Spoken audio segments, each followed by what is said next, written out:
I have the beginnings of the Jellicle RPG setup. Character creation is done. It's really good. Woohoo! But this is the Silt versus. So, um, cool. I'm Mark. I'm going to be running the Silt versus for these lovely people. Um, we are going to start off with CATS. CATS is an acronym that stands for concept, aim, tone, and subject matter. Um, the purpose of CATS is to establish some basic expectations for what this game is about and what we're going to be doing during this first session. Concept. The Silt versus RPG is a tabletop role-playing game of folk horror and monstrous divinity in which a group of indebted custodians are sent into isolated territories to deal with stray gods and terrifying divine manifestations which threaten the nearby community. The custodians investigate these entities and the manifestation of their powers and will then seek methods to appease them, neutralize them, or otherwise engage the local community to find a solution.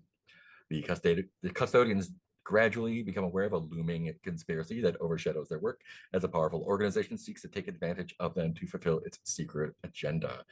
The custodians will ultimately decide how to confront this organization, all the while struggling with their complicated relationship to faith and the gods of their past, whose power threatens to consume them. Um, Based on Brindlewood Bay, the between, all that stuff, we are familiar with this.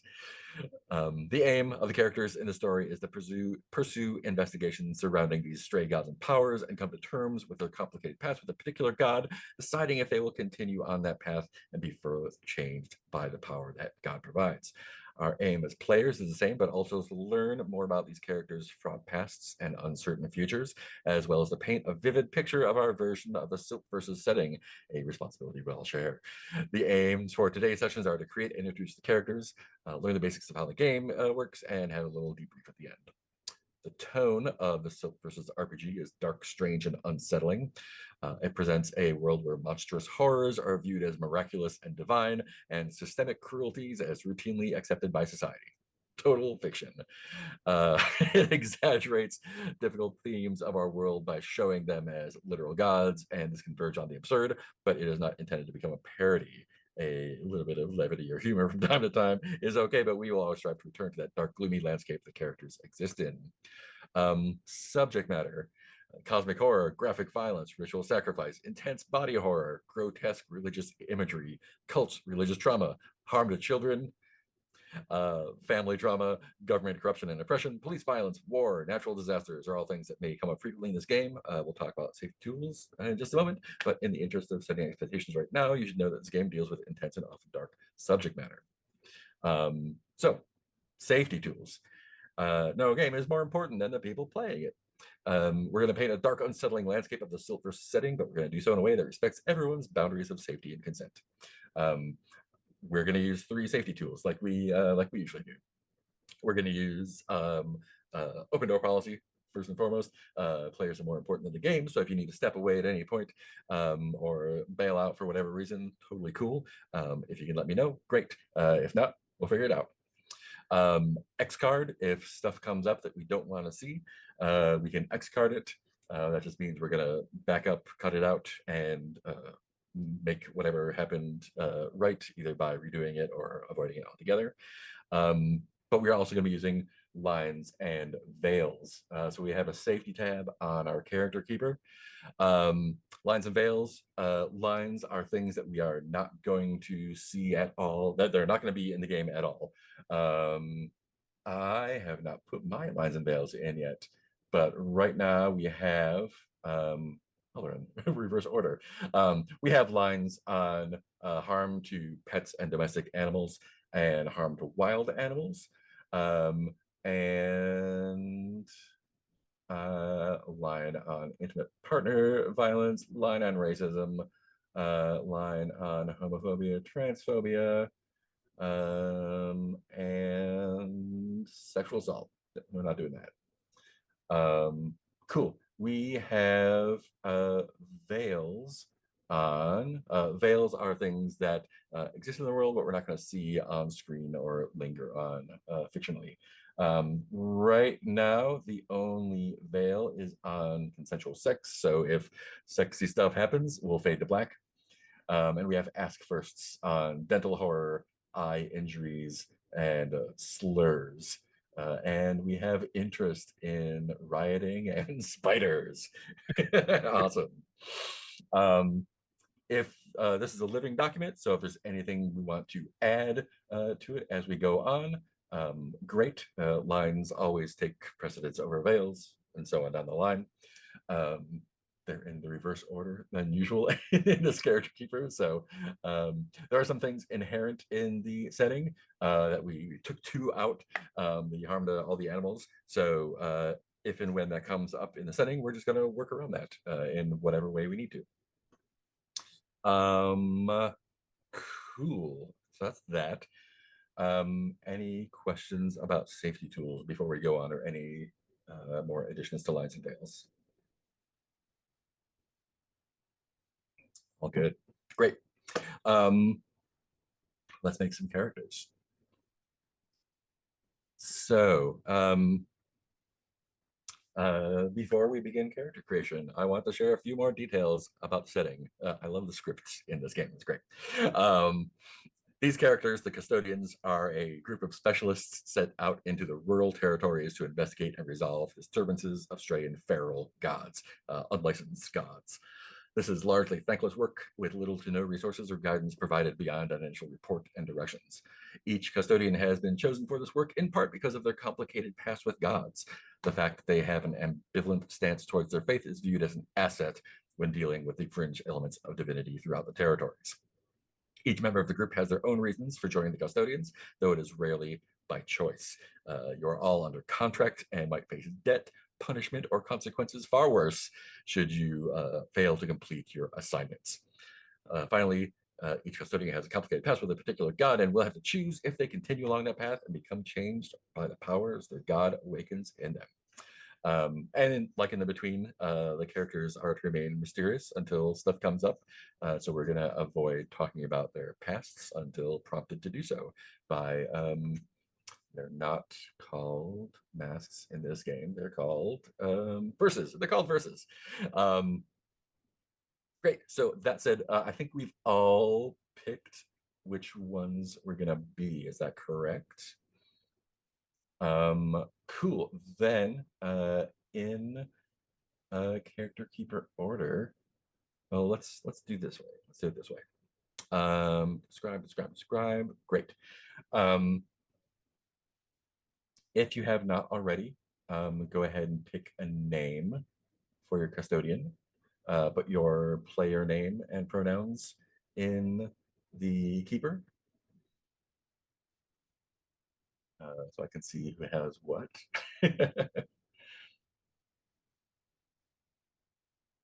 We're not using the Poxmarter, right? No one has Poxmarter? Great. No one has Trawler Man. And is someone playing Crunch Tooth? Great.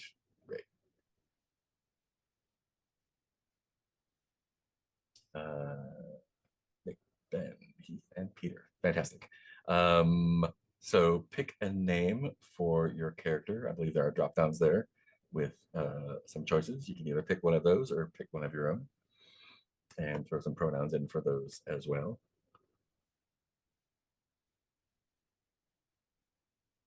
Oh, thank goodness for drop downs. Yeah. I was like, the hardest part of any game. naming. And because it's a fantastic character keeper by Ben Arctisor, it has a little walkthrough. There's that little I love sigil it. that says what to do next. It should be highlighted in yellow. So as you're going along, just do the next thing.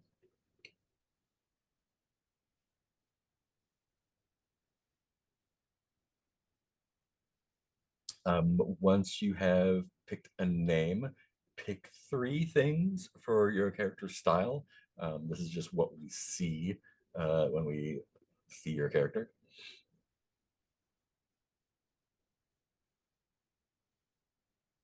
What is a gorget? G-E-T. I don't think it is what I think it is. Is it like a neckerchief thing?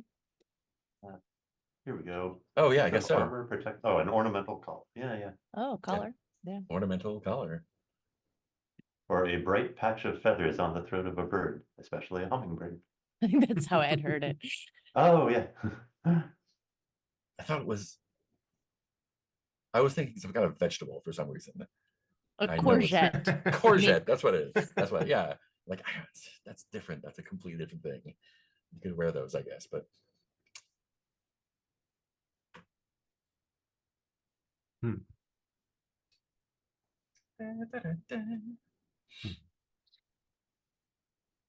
So,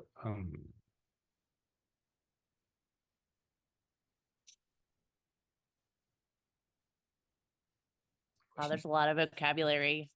I know. It's like the Anorak. indie yell Got everyone. it. Okay. Anorak. I know what that is. It's a jack, like a rain jacket, right? It's like a furry like snow jacket, like puffy jacket. Oh, puffy jacket. Yeah.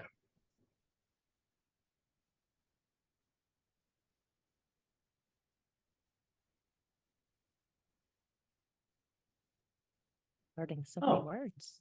Yeah, that's not what I thought it was. Cool. Now I know. I've been imagining that wrong all my life. How dare you, sir? I know it because when I was a kid, I got a book that was Max Headroom's Guide to Life or something like that, and there were several jokes about anoraks, but they were talking about people. I think it was short. Yeah. It was a what's the word for a word that's talking about itself? The word synecdoche. Tautological. Yeah, no, that's a Oh, no, word, that's like, a word that describes itself. But yeah, like when it's a word. It's like metonymy or yeah, something like that. talking about anoraks, but he's talking about nerds who wear anoraks apparently, and I was like 14, like what the fuck is an anorak? Yeah, metonymy works for that. Okay, then I don't have an anorak as this character. Clearly. Whoa. We can't all have hiking boots. But also. But also we could. Oh, synecdoche. Yeah, that's what I was thinking of. Figure of Yeah, speech in which a part synecdoche. is made to represent the whole. Yeah. Maybe it's not. Maybe it is a metonym. Yeah, Oh, metonymy is it's thing to a associated thing. it is a type of Synecdoche is part metonymy. of whole. Yeah. Got it. So we're just Vocabulary going down, lessons. just going down through altar right now. Yeah. So next is Oh, going to be your geez. personal ritual. Oh, sorry, I got Personal ahead. ritual I'll get is there. I'm still in the yeah. still in the vocab. This is awesome. Okay. Control code. Okay. vocab test. Ritual. Ooh. So personal ritual is basically your cozy activity. Oops, all hugging boots. Hiking boots, top to bottom. Just only hiking boots. I'm naked Mid journey, otherwise. show me hiking boots. Oh God. Too many toes.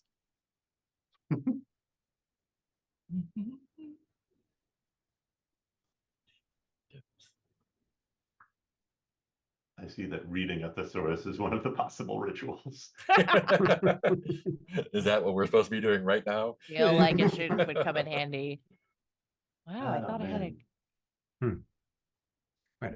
How do personal rituals relate to? Those are things that you'll be doing during journey Oh. scenes to get rid of conditions. cattleman's hat. That's a cowboy hat. Like, should I be Y'all. on brand or against the Laxton's Gryffindor character? Yeah.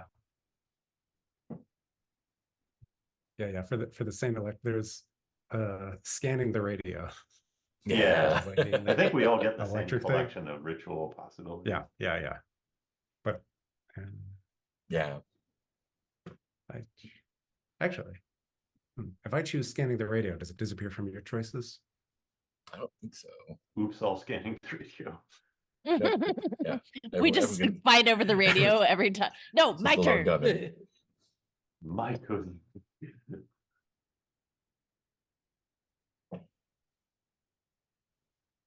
Yeah, and while you're like doing that, the setting is modern-ish.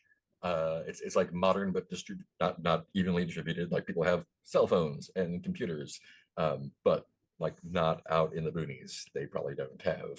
Oh, yeah. They're where Saint Electric is not. They probably don't have electrical grid. there's cars, but you'll still find people like with carriages out.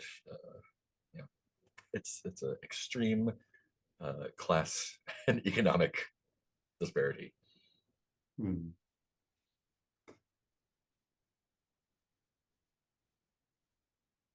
I don't know what to wear. All boots, all boots. All Layered boots. shawls. Boots and boots I and like boots the and idea boots of and boots only and boots wearing and a boots ton and of boots. shawls. Yeah. I've, Yes, I've, I am made of shawls. Got it. They were That does actually not- just shawls the whole time. And a beekeeper hat and veil. Got it. Yep.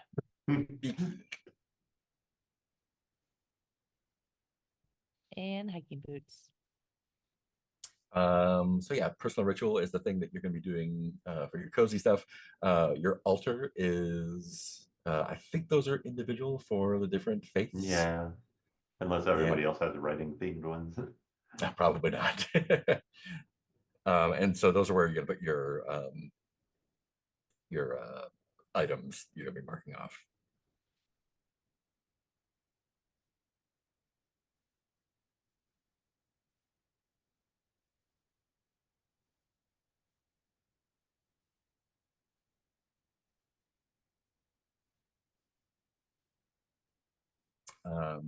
When you have chosen your altar, you'll be adding 1 to one of the starting abilities.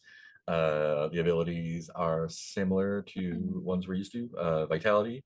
We're going to use Vitality if your action involves Strength, Dexterity, Endurance, Athleticism, or Raw Physicality. Focus. The highlight for Focus says use Composure if the hunter's action requires a steady hand. If the hunter's action requires a steady hand, calm disposition, or intense concentration. Not Hunter. Not Composure. Custodian, Composure. Focus. Did you say we add 1 to one stat? You'll add 1 to one of the stats. Yeah. Dig it. So they should add up to +2, I think. Insight, if your custodian is studying books, researching a problem, examining a crime scene, or otherwise engaging their mental faculty. Presence, if your custodian is trying to charm someone, intimidate someone, or capture someone's imagination. And communion. Communion is the one if your custodian's action involves divine forces. Gods are everywhere, so the keeper may decide that any action that is seemingly governed by a different ability is actually governed by communion because of the divine nature of what is being undertaken, or because of the involvement with the gods in a specific scenario. Hmm. Oh, let's see here. I'm probably going to lean on insight just for the character, but So, hold on. I guess this is important to how I distribute my shit. Because there was, hold on, question. Okay, I finally caught up. Now I'm Woohoo! ninja. I had to get dressed first. Yay. I understand it takes a while sometimes. I have many layers. Boots, boots, boots. So looking It's- at like my moves Mhm. wouldn't, I'm just looking at them like those, I just want to make sure they wouldn't rely on communion. Because I don't want to be at -1 trying to do all my moves. I mean, you know, some of them might. I haven't looked at all of the I'm just kind of moves. looking at general, like I don't necessarily like, I guess it's sort of confusing because like they all sort of obviously have to do with my god, but none of them strictly are Right. like, I'm not calling on my god to do a thing. Or whatever. Right. So your abilities, like just using your abilities at all, would not necessarily involve communion Right, unless okay. you were like directly trying to engage Right, your right, god right. with something. Okay, that's why I figured. I just want to make sure. Yeah. Didn't want to hamstring myself right from the get go. Yeah. And when Everything you do is -1. God damn it. when you've added your +1, go ahead and choose 2 end of session questions. These will give you XP at the end of each session, not at the end of each assignment. So you get a little bit more XP. Sorry, could I get the instructions for the what do you call them? Vitality, focus, insight. We're adding 1 to what we have already. Yeah, just adding 1 to one of those. Thank you. Sorry Yeah, about that. yeah, no worries. I was busy putting all my shawls on. Is anyone else picking communion? Maybe. Hmm. I'm kind of deciding between that and insight.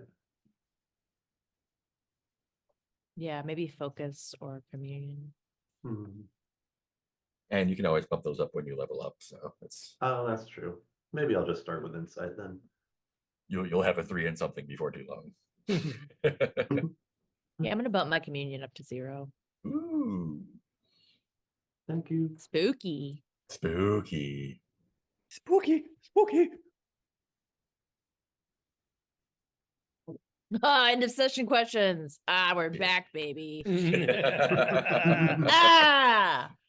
And these are end of session, not end of assignment, like they were in the between. So Oh, sure. we get to use them and change them over more often.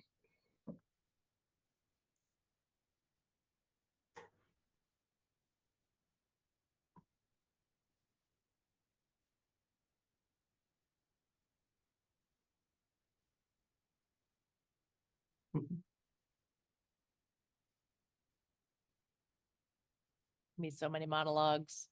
Yeah. Oops, all Wait, I monologue. have something to say. No, me. No, me. No, it is my turn. Adding on to your point. Yeah, it's interesting that you would say that because I think Hello, Bunny.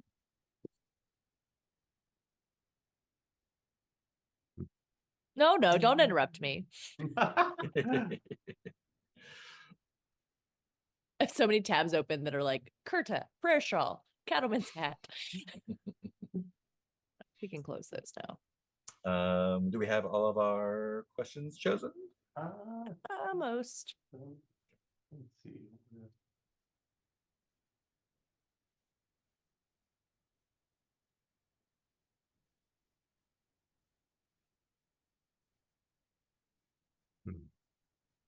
Cool. Looks like everyone's good. No, Bunny. No. Yes. Bunny, yes. No, Bunny. No, we can't eat my crackers. I don't think you can have those. I don't even know why you're interested. Cool. Now that you've all made your characters, let's introduce them. We'll go in character keeper order. Everyone, please introduce your character by name, style, and personal ritual. If you want to tell us what your face sheet move does that you have selected at the beginning, you can do that as well. So let's start off with Ren Solomon. Oh, that's me. That's you. I'm Ren Solomon. This is my very naughty bunny. Sorry, what pieces did you name- want me to say? Name, style, and personal ritual. Yeah, my name's Okay. Ren Solomon. I use they them pronouns. I'm a steward of the Cairn Maiden. My style is I wear a bee capper's hat and veil, layered shawls, and scuffed dress shoes. You can never really be too ready for a nice day. My personal ritual is graffiti. Nice. Just And what does your faith sheet move do? what is my Uh, faith sheet move? Line 117. Oh my gosh. I all don't the think way I made down. it down there. Oh, this will be a surprise to me too. A long and lonely road. The maiden is never far from you, sometimes walking slowly at a distance, waiting at the edge of my vision, or standing alone in a ruined and forgotten place. The maiden still has a plan for me, whether I'm instructed to mark fate, either by a move or keeper, mark a box below. Keeper will then describe what the task they ask maiden of me, usually something unrelated to the current assignment, such as a lone corpse awaiting burial, a dying person in need of company, or something else ready to be laid to rest. If I complete the task, I unmark the fate box, say my final prayer when all the boxes are marked, and I will serve the maiden's ends one way or another. Ooh. Additionally, when I enter a dangerous situation without concern for my physical safety, mark fate and take your next roll with advantage. Amazing. This will never backfire. Cool. Thank you. Let's hear from Zeph Ward. yes, that's me. I just realized two of us have the same last name. Oops. Oh, wow. Yeah. Brothers. You could be Yeah. related or could not be. Yeah, Zeph Ward. I'm a conduit of the Saint Electric. My style right now, uh, before I retcon it in some ways, as I figure out who this character is. My style is faded sneakers, biker's leather jacket, and necktie. Nice. My personal ritual is scanning the radio. And my faith move, scrolling, is Sacred Conduit. A spark of the saint's power still lives within you. When you channel the divine currents of the Saint Electric, mark a charge box and make your next roll with advantage. If another move already gives you advantage, roll with double advantage. I have three boxes that I can fill in for charge. When the charge track is full, an arc of raw divine current erupts from your body. Roll with vitality. On a hit, unmark all charge boxes. On 7 to 9, choose one of the following. On 10 plus, choose 2. The 3 choices are: divine lightning discharges safely without striking anyone nearby. Mechanical objects nearby are unaffected and do not become a danger. And the divine current reveals a clue. Tell the keeper what it is. Oh, I On see. a miss, you are transformed into an immortal saint of the divine current. Describe it and retire this character. Whew. Wow. So Cool. Poxmartyr coming up soon. Awesome. That's really exciting. Sebastian Ward. Yes, my name is Sebastian Ward, and that Sir is my legal first name. My style, in a vintage blazer with some spectacles and a hooded patrol cloak, because bringing cloaks back into style. My personal ritual is memorizing plays, because there's so much to be learned. It's fun to quote plays. My thingy, what's it? My faith move, is that what we're looking at here? Mhm. Yeah, faith move. And the first, just a quick question. The first one that's checked, that's not a choice, right? Like that's That's checked. you get that. Yeah. Right. That's just what we start with. Okay. Yeah. Just want to make sure I wasn't supposed to select something. Mhm. So yes, my move I have right now is all the world's a stage. You have the power to alter reality by performing as if you were reading a script aloud on stage, so long as it pleases the watcher. When you deliver a theatrical monologue and narrate what you hope is about to happen in a scene, roll with presence. You may invite your fellow custodians to play along by contributing a single detail to the monologue. Add 1 to the roll if each custodian participates. If you have the condition, a disappointment, roll with the disadvantage. On a hit, some detail about the world from your performance is now true. Say what it is. The keeper will... He's trying to get us to do these things each time. No. Yeah. The keeper will incorporate the new truth into the scene in whole or in part. On a 7 to 9, the performance is deemed acceptable, but not impressive. Each custodian who participated gains the condition, a disappointment. On a 10 plus, the watcher is entertained for now. Any custodian with the condition, a disappointment, may clear it. All custodians who participated in the scene may take the condition inspired. They can clear this condition at any time to get advantage on a roll. And on a miss, my performance flops, and the watcher speaks from the shadows to narrate his favorite kind of story instead, a tragedy that ends in blood. If you have the condition, a disappointment, the keeper will describe how you are killed on the spot in gruesome and theatrical fashion. Oh, I'm so excited about this game. So much better. We'll talk about verses in just a minute. But first we'll hear from Hugh Harrow. That is right. Hugh Harrow, he, him, follower of the Waxen Scrivener. His style includes socks and sandals, sunglasses, and also a hooded patrol cloak, but a different hooded patrol cloak from the one that Sebastian Ward has. I think this one is more sort of ragged and bland colored. So perhaps a hand-me-down that I gave you earlier. We'll see. Yes, you can totally tell them apart. They're very different. I found a much Which- better hooded patrol cloak in a theater. I was like, Which one is which? Let's see. The person I went with the flute for the personal ritual. Ooh, nice. Yeah, I was thinking about varying a that. little off of the Wax and Scrivener stuff. His altar is a roadside lending library that only he has the key to. Nice. And then scrolling down, his faith move that he starts out with is paper and ink. When you were stronger in your faith, you recorded every piece of new and interesting information you came across. But now, excuse me, you only perform this sacrifice when you want to call on the power of the Scrivener. You will find the following already recorded in your altar: rolls of parchment, empty journals, and quill. Additionally, you have a pot of blacker than black ink that cannot be used by Anish Kapoor, sweet smelling and sacred. Whenever you are instructed to mark ink, either by a move or the keeper, mark a box below. When the track is full, actions that require the use of your sacred ink can no longer be taken. In order to clear the track, you must create more sacred ink. Each follower of the Waxen Scrivener has their own method for doing so. Your method of creating sacred ink, pick one or type your own. I haven't picked one yet, but I will get that sorted Nice. out.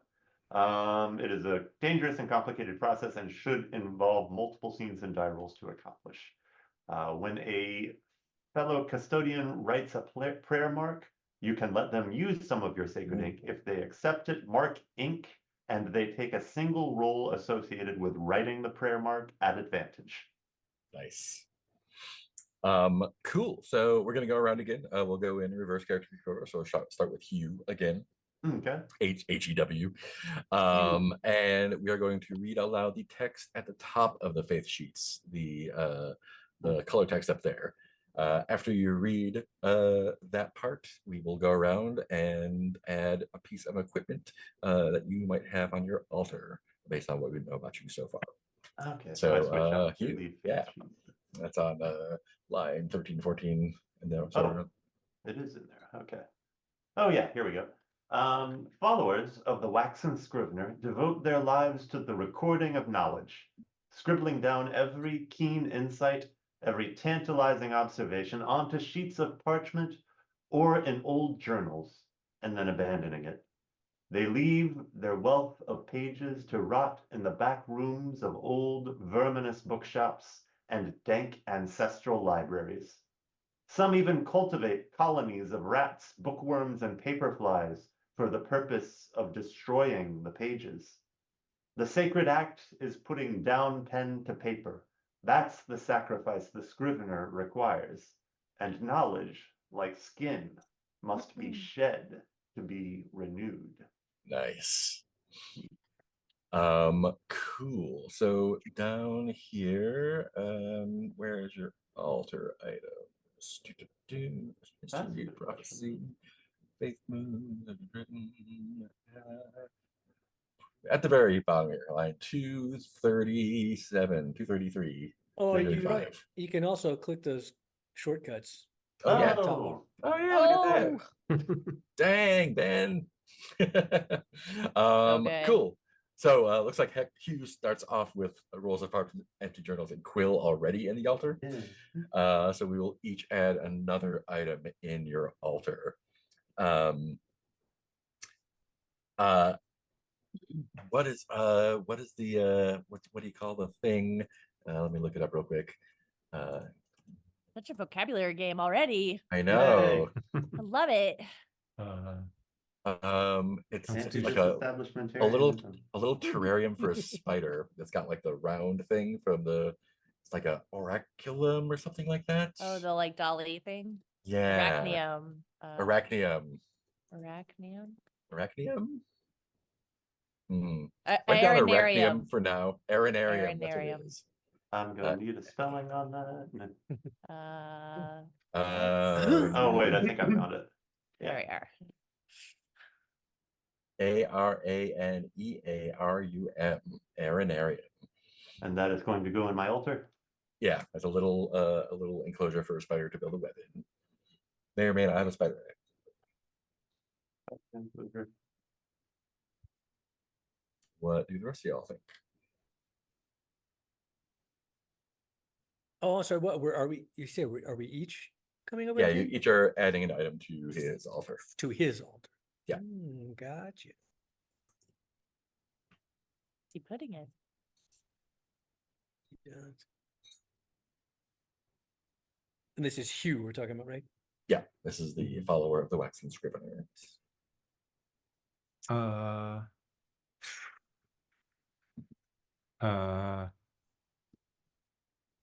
Uh, library card.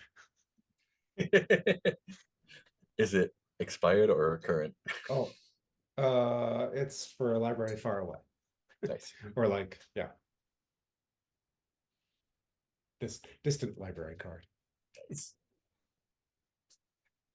No, Oh, not to- I know.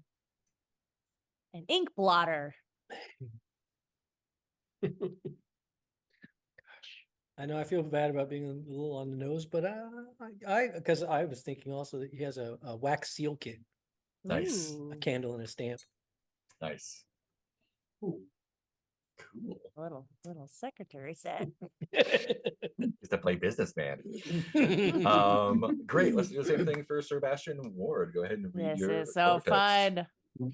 Is this the game? Because I love it. This is part of the We just- game. Let's buy toys for our friends. We just give each other stuff. Give each other Sebastian stuff. Ward is a performer for the Watcher in the Wings.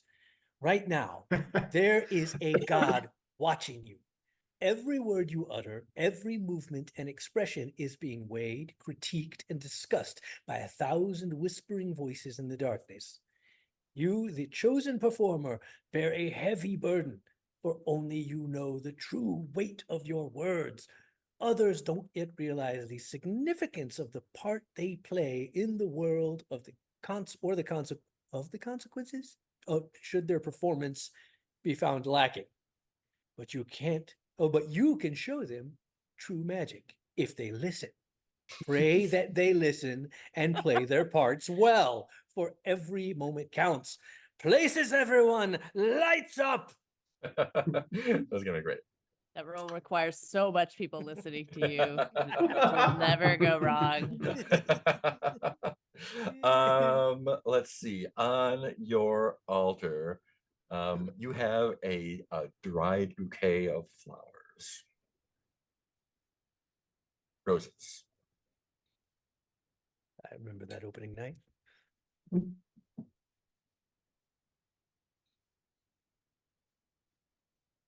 Oh, was I supposed to put anything to my altar myself? Because I have not done that yet. Nope. Nope. Okay, I'm not supposed to. I just noticed. Oh, so I guess. Okay. Yeah, so just the Scrivener starts with stuff. Gotcha. Cool. Awesome. Thanks. Special. Yes, special.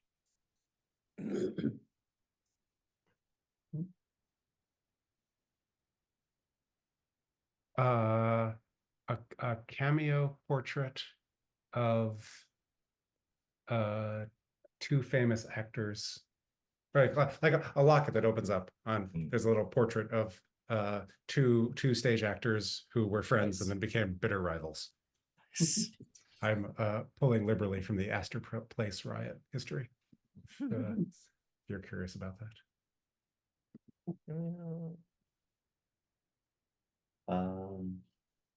Okay, I've got one. A very unsettling plague mask. I was hoping for a mask. Wonderful. Next thing. That's great. What about a lat? Can it be big? Probably. Well, Oh, I know. Like a pulley that used to attach to one of those like scene things that come down, Oh yeah. but it's unattached. Oh yeah, the altar is an abandoned and crumbling theater to which only you have the key. So yeah, probably goes big as you want. Where are we putting our altar things? I don't At the want to lose them. bottom. Oh, I see. Yeah. There we are. I just didn't want to lose all my awesome stuff. Not like those chill, scary plague masks. I Did we each get one? I think that's everybody, right? 4 total. Awesome. Cool. Let's hear from Zeph Ward. Yeah. I'm a conduit of the Saint Electric, also known as the Maiden of the Caged Sun, Madam Light, the Blazing Martyr, the Neon Messiah. Neon Jesus. Oh. Yeah, Jesus. Easily the most Let's hear. well-known deity across the peninsula. Her prayer stamps appear on every household appliance and piece of industrial machinery. The saint's iconography depicts a silhouetted woman wreathed in flame, caught within the grid bars of an electrical circuit. Everyone knows of her, but most forget her past as an ancient fire deity, fueled by mass sacrifice during drawn-out wars, which transformed entire towns into smoldering, immortal charcoal saints. The saints' sacrifices, yeah, I haven't read that far before. The saints' sacrifices are carried out more discreetly now into wind farms and power plants far from the public eye. You served the saint once. After enduring the agonizing blessing of her touch, you gained miraculous abilities as a conduit of her sacred currents. Your path forward is less certain now, but she is never far from you. Speaking through the radio, humming through cables underground, illuminating entire cities with her radiance. Oh, I know. A pack of spare light bulbs. Just go right on the nose. The nose is there for a reason. There, boop. Not just for smelling. Not just for what else is it for? Holding glasses. Oh yeah, keep glasses on. In this group, it's mostly for holding Yeah. glasses up. Yeah, I think. mostly.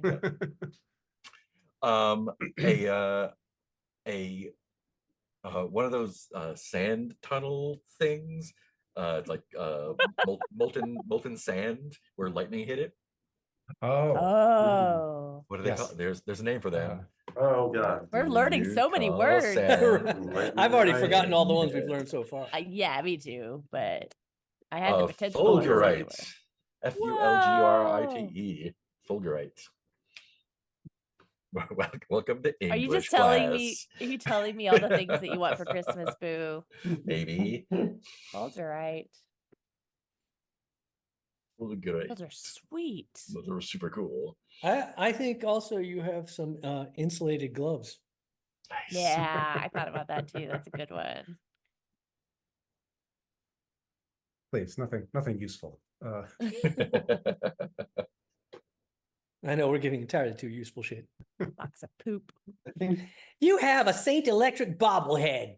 I was literally thinking about That's- that. Comes in That's remarkably actually- handy sometimes. I know. Yeah. Some What's the point? swag. In this game, anything from your altar you make it come in handy Mhm. one way or Oh another. yeah, I forgot all I the weird find, shit yeah. I did with a baby carriage. Yeah. Yeah. I'll say you have a bobblehead, but it's of a cartoon dog with a light bulb for a head. Mm. What's the dog's name? Electro. Yeah. No, it's Sparky. It has Sparky, to be yeah. Sparky! I was hoping you were gonna say Sparky. Yes. That's what it is. Sparky Oh, this bobblehead. game is so fun. Great. Can we and just we'll- do a year of character creation? Only It's all create character characters. Only character creation. It's a different podcast. Ren Solomon, we'll finish up with you. That's me. All right, I gotta read in front of the class.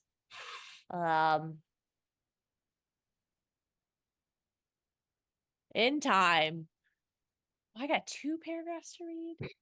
All places will come to ruin. The cairn maiden dwells in those desolate and lonely places, and that's where you'll see her at first. A stooped and silent figure in the distance, shrouded in white, with hands wide as shovels and grave dirt trickling through her gentle rake-like fingers. When you reach that spot, she'll be gone, but the longer you walk, the more likely you are to see her again. A bit closer, a little more distant each time. One day she may whisper to you, and if you do not yet understand her words, you will when you're ready. She waits for you even now as each step you take brings you closer to the place she has prepared for you. A place that's been sleeping in you since the beginning. Stewards of the Cairn Maiden carry out her work in solitude, performing the acts of her final tenderness as they bury the forgotten corpses that lay in fields and along empty roads and give comfort to those dying alone. The Cairn Maiden may appear frightening at first, but she only wants one thing from anyone: to meet you at last in your appointed place, to cradle you in her long hands and lay you gently in soft earth, watching over your body as it slowly becomes a ruin among ruins. So that's kind of my thing. And your That's me.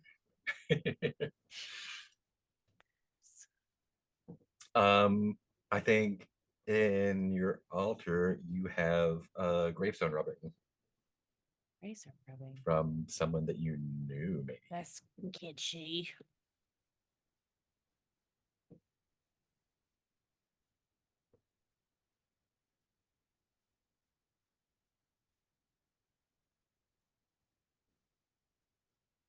Sentimental.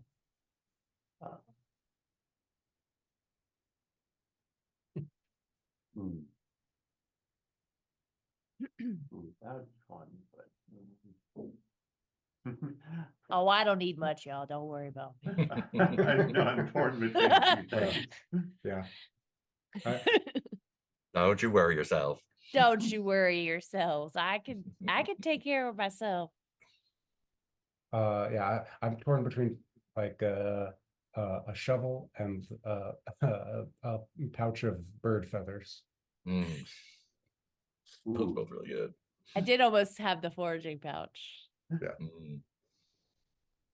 What is your altar? My altar is an abandoned. Since my thing is graffiti, my altar is sorry, I'm having so Oh, many the ruins of an estate home. Its crumbling walls open to Yes. the sky. Well, if you want to ruins. go feathers bin, I was gonna say shovel. Okay. But That works out. Shovel. specifically one of those little portable collapsible foldable shovels that they, Oh, you know. Like a Okay. travel a camp shovel. Yeah. Camp shovel. Yeah. camping Yeah, camp shovel. shovel, exactly. That Camping folds up nice and shovel. small, collect Mm. telescopes. That's I like- for making holes for yeah. your poop. I like that, like, oh, I'm just here to help help usher people into the afterlife, and like folds out a shovel. Twist. Really really take a nice, minute. like titanium. Hold on, don't die yet. Oh, I'm missing a piece. Hold on. Wait, and I got a bag of feathers. Yeah, I've Like a had Winn-Dixie bag or like a Winn-Dixie bag. What a call out. I want Winn-Dixie to Winn-Dixie. canonically be part of this. or is it like a pouch? It's a pouch. And see, the Yeah. Winn-Dixie I lived by Although- had this like cursive script on the sign, so birds were nesting Right. in every crevice of the W. It's a win-win. Yeah. I do like, I guess I was picturing like a little creepy pouch, but I do kind of like the idea of like you just have like a Trader Joe's shopping bag just full Yeah. Full of it. Trader Joe's shopping bag full of feathers. I mean, Trader Joe's should be one of the deities. here. That's a deity. Trader Joe is a deity. Yeah. Joseph the Plus- Traveler. Many forms. He pretends Yeah. to be different people Yeah. depending on the ethnicity of the Yes. food. Yes, yeah. Oh no. Yeah, one of those powers is mask of ethnicity or something. Cultural appropriation. That's our boy. Camping shovel, bag of I got all I feathers. need, really. But But you're getting one more thing, and that's one going more. to be Oh my goodness! A horse. Fuck yeah! something Bye, super y'all. useful. I never get off the horse. I'll say you have like a spice rack, but each of the little glass jars contains differently colored dirt. Yeah, yeah. I Nice. love it. That's great. Nice. Dirt spice rack. You got it with your shovel. I got everything I cool. need. The end. So everyone All I should need is have this dirt spice rack. Oh my and then god, that's what we ready all to should have go. done. We all should have been like, you have a paddleball game, a remote control, this chair, thermos. and a thermos. And that's all you need. You We don't say need walking anything away else. from our main church. Great. I've collapsed the initial section. The advice box now says a god must feed, a god must be fed. Whoa. Good luck, Whoa. custodian. Oof. Oh, and I still need to pick that. Cool. How to refill my ink thing. Oh yeah, yeah. Uh, Well, sweet. Let's take our first break. Let's do 5-ish, and we'll come back and get our first assignment. Work your docket in. Be you right said back. 5? Oh, Yeah, there's 5. so many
One of the characters is just a bunny. A bunny. Um, I'm I am gonna begin by reading your welcome letter because I think it is very well written and entertaining, and people watching this should get to experience it. Welcome, custodian. Feeling proud? You should be. By Yay! joining the Bureau of Investigation and Assimilation of Stray Deities, you're not just becoming part of the peninsula's most indispensable force against the encroachment of dangerous and illegal false gods, you're becoming part of a family. What does this mean? As a custodian, you'll be making the territories of the peninsula safer for our citizens, finding compassionate solutions to the challenges posed by stray gods, and building bridges between fringe faith communities. You'll be making a difference. Of course, by signing on to join our family, you'll have received special exemption. This clears you from punishment for any crimes against the peninsula which you might have been committed in the past, or from any ongoing work contracts which you might have been subject to. It also grants you the authority to act on behalf of the Bureau and by proxy the legislatures themselves, so wear that badge with pride. Please be advised that this exemption may be revoked at the discretion of your supervisor by order of legislative board, should your service with the Bureau be prematurely terminated or should you choose to commit any future crimes against the peninsula. As of the first day of Fathoms, Shrivel's Day, we are very pleased to announce that all newly contracted custodians will receive updated and comprehensive training in field ritual, identification of emergent sainthood, and community engagement with marginalized faiths. Please see the included pamphlets and self-study sheet. Should you break contract or fail to maintain contact with your supervisor as per the Bureau Code of Conduct, or act in such a way that your exemption is revoked, these acts will be considered crimes in their own right and may open you up to arrest, summary prosecution, punishment, or in situ sacrifice at the discretion of your supervisor or the board. If you have not committed any crimes against the peninsula and you have joined the Bureau as a volunteer agent rather than an enlisted agent, please be advised that these conditions may still appear in your written contract, but should not be acted upon save at the discretion of your supervisor or the board, etc., etc. The duration of your service with the Bureau will be listed in your written contract. If you do not have access to your written contract, please submit a request to your assigned supervisor. Once again, on behalf of the entire Western Glottage Division, welcome to the team. We have full faith that your talents will be put to great work in the field. Warmest regards, Kenneth L. Slaughter, Senior Supervisor, Bureau of Investigation and Assimilation of Stray Deities, Western Glottage Division, 7th of Adam, Save Emergence. Great. So that is you. Back to our first session thing here. Great character creation, did that. Break did that. Cool. Any changes to the safety stuff before we start up? All good? I was Yep. thinking about that. I went kind of quickly, but Yeah. you said there was a veil on slurs. I see a veil on slurs. I would just Yes. like that to be a line, I think. Okay, great. Thanks. Let's make that a line. Cool. I also think that, like Ben, let's see what you think, but I think the Watcher has brought us together with the same last name for a reason, and it would be unwise to ignore that connection. So I did. Our exact background could be yet to be determined, but I think we should be brothers. We could be estranged brothers. I don't know if we've seen each other or. Time for a wedding. Well, I thought like if some kind of estrangement might also help to keep the character mystery, because we don't want to be like, I grew up with him, I know everything about him. You know? Yeah. Is that cool with you, Ben? Yeah. Awesome. Let's go ahead and dive into our first assignment. Then. Sorry, yeah, go ahead. One Yeah, quick. There's I had a question. It's not exactly a safety issue, but Mhm. real world religion. Yeah, I'm gonna. I think I'm It gonna feels put like that should be. I'm gonna at least put a veil on that. Not an ask a veil. It feels weird. Yeah, right. yeah, if I'm just gonna put a veil out because in case someone says like, "Oh my God" or "Jesus Christ" or something, like I don't want that to be a Right. problem. Right. But yeah, no Christianity, no Judaism, Islam, Confucianism, Buddhism, Zoroastrianism, Yeah, Shintoism, that Wicca. seems like it doesn't seem like that would exist in this world. Yeah, 'cause probably Yeah. not. There's a Or be billion. they would be treated like pseudo. Yeah, or they're one of Sciences. 10,000 religions. Yeah. Right. Exactly. Yeah. Cool. Yeah. Well, welcome to Jesus Burger. How would you like his flesh today? Sort of. That's Well done. that's startlingly close to something that actually does exist. So Wow, I'm glad I Um, picked the creepy grave one. anything else before we jump into the assignment? Oh, I love Hugh's background. Yeah. That's great. Um cool. Assignment. Great. So I've added the assignment to the assignment tab. It's our first active assignment, the Hungering Roots. The custodians are sent to investigate reports of unlicensed sacrifices taking place in a warehouse east of Glottage. Did I send you guys the map? Someone like hand drew a map and it is great. It's not necessary at all, but it is a fun. It sounds necessary. I'll find it and drop it. It's necessary for me because I love me some I maps. love it. I will ask lots of questions about whether this adheres to the map or not. Yeah. Where is this Glot- on the map? Glottage is a city or town in the Ignathian Peninsula. There's basically there's the peninsula and there's the Linger Straits, and they are often at war. But we're not going to worry about that at all. Oh. So the custodians are sent to investigate reports of unlicensed sacrifices taking place in a warehouse east of Glottage. It seems that some ambitious producer of psychotropic tea ingredients has managed to imprison a harvest god in an indoor growing facility. Using a combination of hydroponics, automated lighting, and experimental prayer marks, they have found a way to continuously cycle a harvest ritual and maximize their production to vastly outpace their government-regulated competitors. But this god they have bound is accustomed to the domain of field and meadow, of rituals invoking the sun and moon instead of artificial lights and humidity-controlled rooms. It is growing rapidly and demanding greater sacrifice. This reminds me of something Mark made at our house. I don't know what you're talking about. This is Basil, right? This is Basil, yeah. Infinite Basil Yeah. hack. Infinite Basil Custodian hack. of my choice. How about let's go with the corpo. Zeph.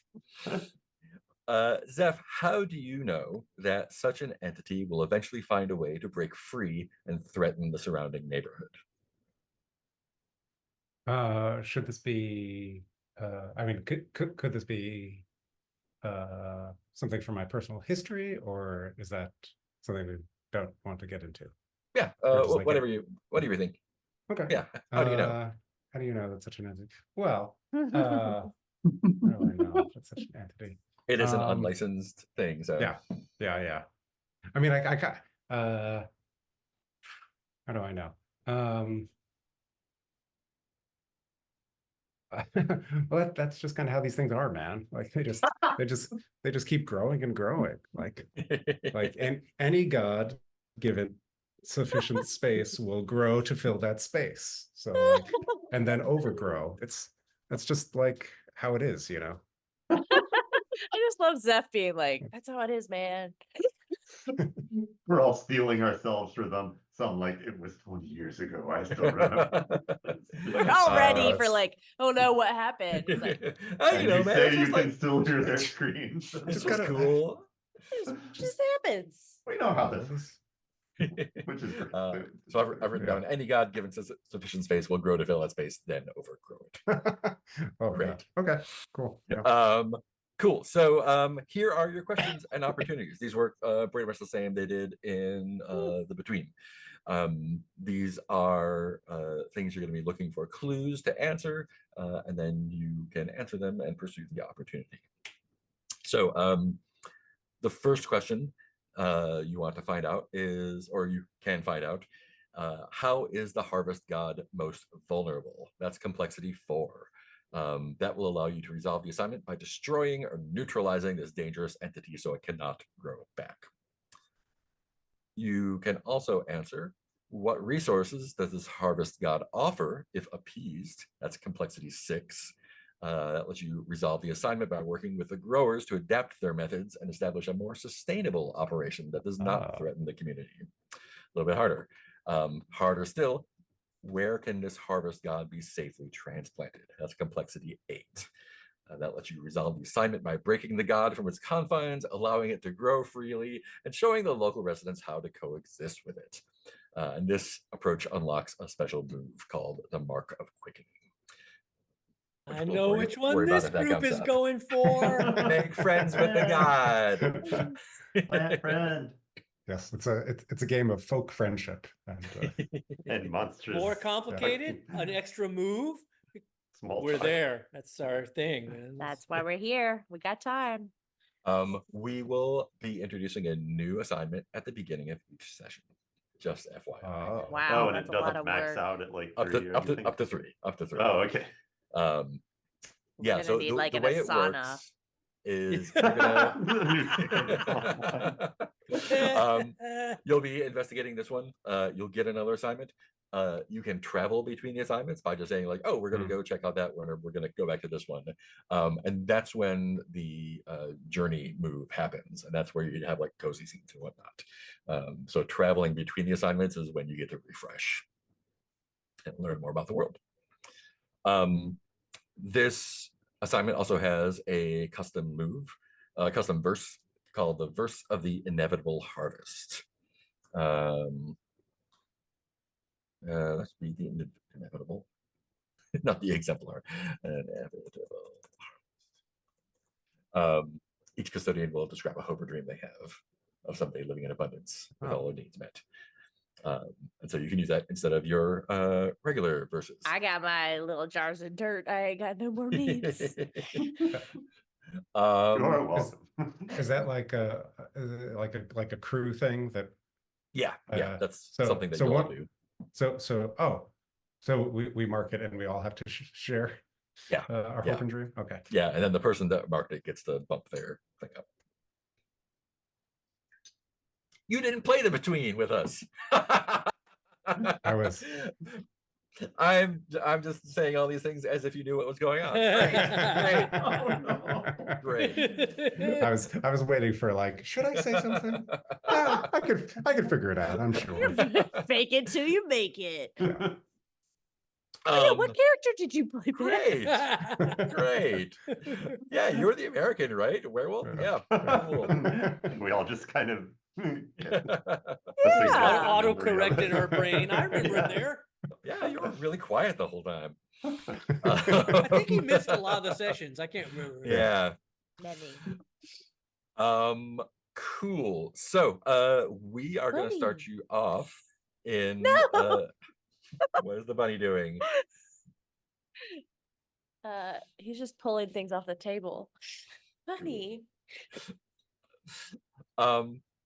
So yeah, we're starting you off in this unnamed area that has a warehouse in it east of Glottage. Glottage is I'm gonna drop that map for you somewhere because it is great.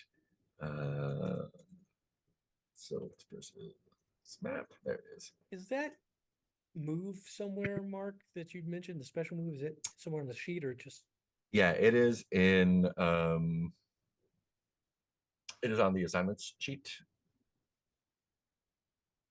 Can I drop it in the chat? No, I can't drop it in the chat. Bad man. Can I drop it in this chat? Oh, I see it. Yeah, underneath the check. Yeah, underneath boxes all for the- clues. Boom. There we go. This is a fun hand-drawn map. I might go through and make this better map, but Glottage is all the way over on the right-hand side near the bottom. It is currently crossed off. I'm not sure exactly why. I think I know why. Has nothing to do with our campaign. We didn't do Cool. it. We didn't do it. I think some battle saints did it. Cool. So that is, I just closed the assignment sheet. No, I did. Great. So great. We're gonna start you off in this area that has how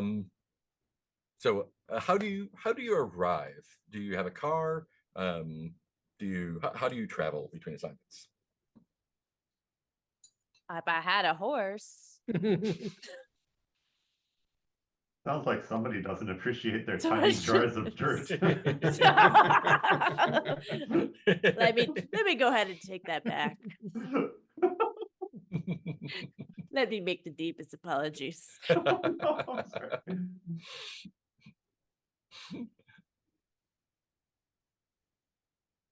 Hmm.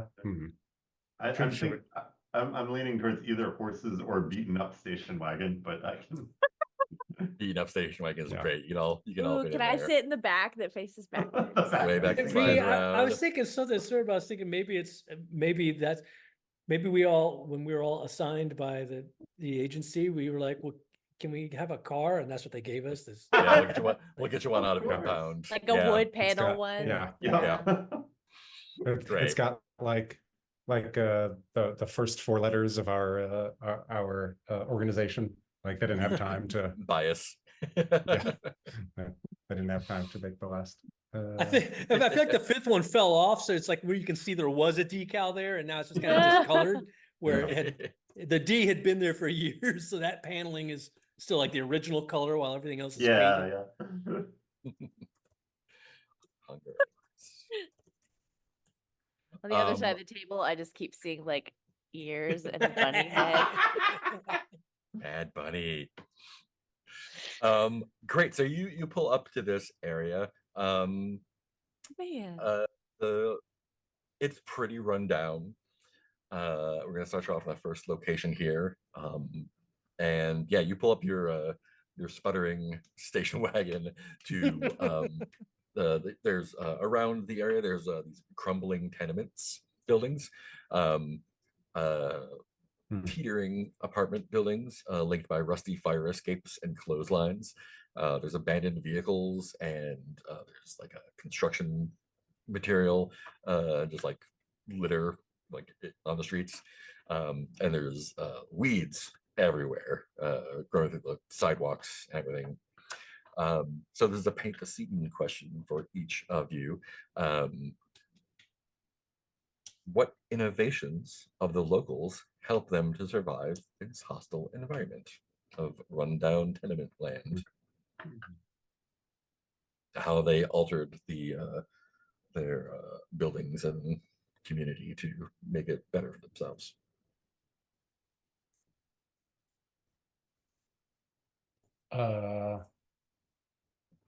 Like an abandoned supermarket parking lot has been jackhammered to get to the dirt, Mm. and they're growing food there. What kind of stuff is growing in that garden?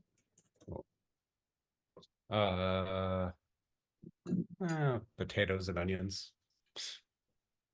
Nothing too fancy. Yeah.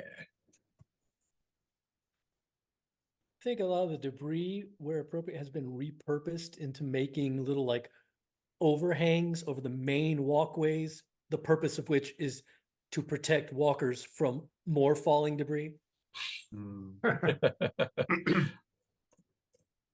I think, and there's kind of a concrete bowl towards the center of the build, like in the park, in the courtyard of the buildings. Nice. And it's got prayer marks of the trawler man, such Mm. that you just see Ooh. water, clear water swirling in it constantly. You try Nice. taking water out of it, and it just sort of refills. Clear water inside. Ooh, all right. And tenements are like apartments, right? Like projects, yeah. Yeah. There's also like clotheslines Mhm. hanging between, but instead of clothes, there's like children's art. And every now and then there's Nice. one that looks like a little off, like maybe it's prayer marks. Fantastic. For a Fantastic. brief second, I really thought you were saying children's arms. I was like, oh, Arms. we're going for the horror. Wow, wow, And started we can do it with people. It's fine. It's started right off. not bird legs. Hanging from the clotheslines on children's arms. Eyeballs. Getting the tone right. But it's worse than that. What is But it's worse than that. No Frick, fingernails. Where? What would That's you so like to do? unsettling. What was that, Mark? What would you What? like to do? Oh. Just keep describing things. Let's Let's make some more characters. we feel like, yeah. I was gonna say, let's just, yeah, we'll drive around, find like, hey, I found this. I think you should have it. Oh, let's get more presents for each other.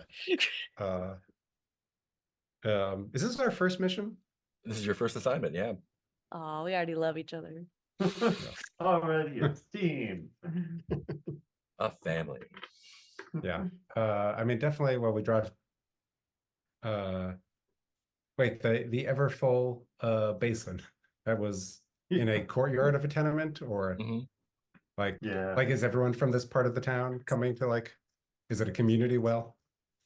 That's what I figured. I don't think it's but- a well. It sounds like it's No, but- being yeah. filled by the will It of is the functionally god. a well, but Yeah. Mhm.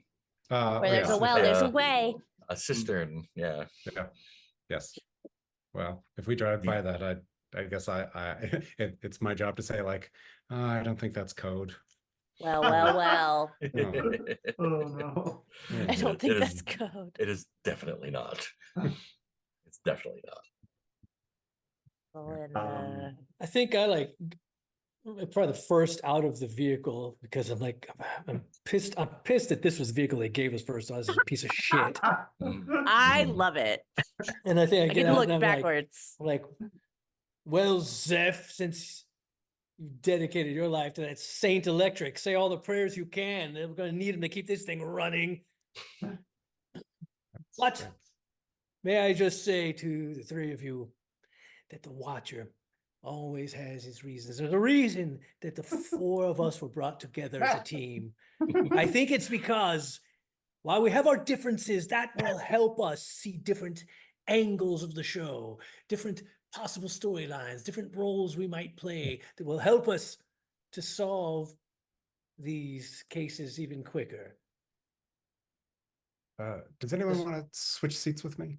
Next time I want to go forward next time. This is And Can- feel free to check those boxes as you take them off. oh Yes. Yes. god damn it, we did interrupt him. Can Hugh notice a bulletin board or something for the tenements? Oh, where would you look for a bulletin board? I think probably like on the main floor. Like I think he's probably like peering. I think he's probably walked away like Mhm. as the speech really got going Great and is team. like looking through peering into the windows of the bottom floor and on Awesome. the doors. This sounds like an information move. Cool. For those of you who have not played Carved from Brindlewood games before, But all of us. this is what we're going to be doing most of the time, Mhm. or a lot of the time. When you search for a clue, conduct research, or otherwise gather information, describe how you're doing so, and roll with the appropriate ability. So it sounds like Hugh here is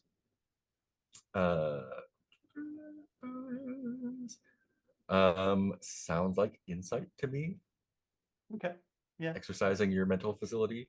Yeah. So you will roll 2 dice and add 2 to that, and we'll see what happens. Okay. Win. 1 moment. 2d6 I'm switching over to our cool dice roller screen. plus 2. Then we can't see your face. I know. Okay, well, for next stream, try to cook up something so that it looks like the dice come out of your mouth every time you roll. Blah. Your eyes could be the dice. Yeah, that'd be awesome. That's an 8. Oh, Or a that's 3 and a 3 plus 2.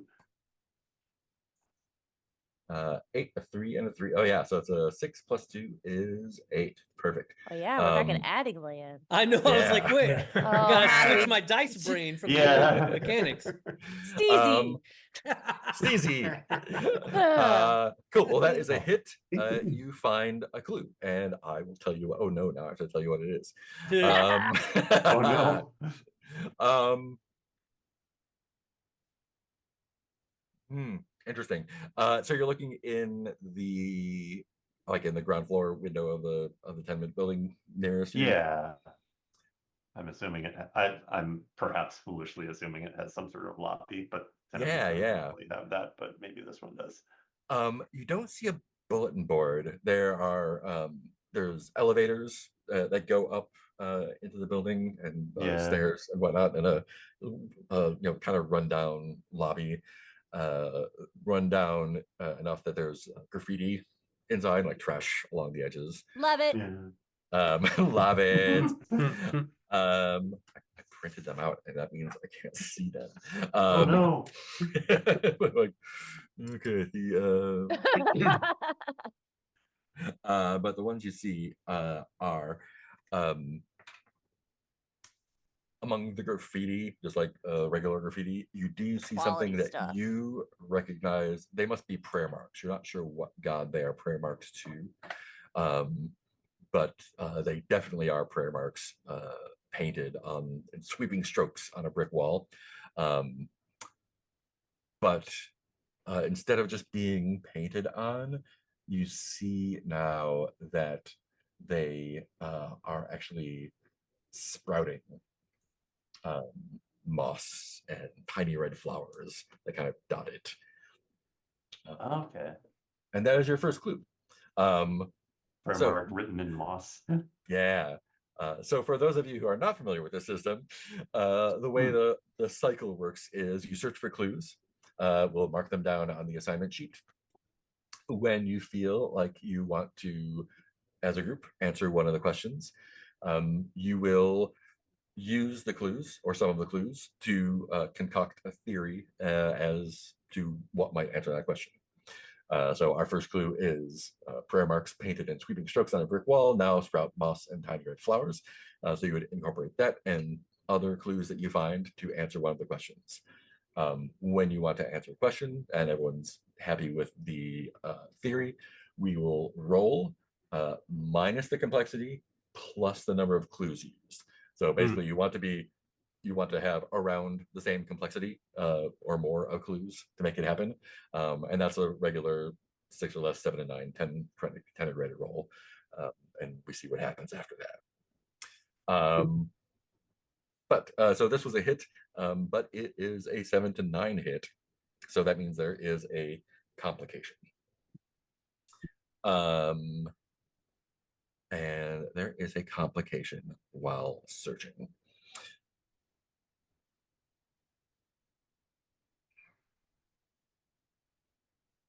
And mainly for Ben's benefit, having not played these games before, to add to Mark's explanation, there is no correct, like the clues are not actually leading to a specific story. It's up to us to link clues however we want to link them in a story.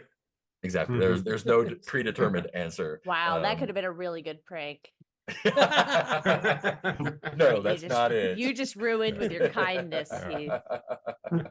That's a dumb theory, Ben. The clues don't point to that at all. Wow, can't figure out how we're gonna get these to go together. Kind of bullying today. I think well, as you're kind of like peering in, trying to like maybe make out what try to like figure out which prayer marks they are, or make sure that you're seeing what you think you're seeing. Yeah. You start hearing these sounds of like scratching and like writhing, but like they're kind of rhythmic, and it's unclear where it's coming from as you're kind of pressed up. Maybe it's coming from inside, but when you like stand back to look around, you realize the sound is actually coming from beneath you. from the soil beneath. Yeah. Okay. I think What Hugh immediately. Oh, if it's okay. Soil. I think Hugh just kind of makes a face and says, "These people are doomed." Fantastic. Nothing that comes from the soil is wrong. Are there people around us? Like, is it abandoned, or like people kind of milling about and stuff as well? It's not abandoned, but people are kind of scarce.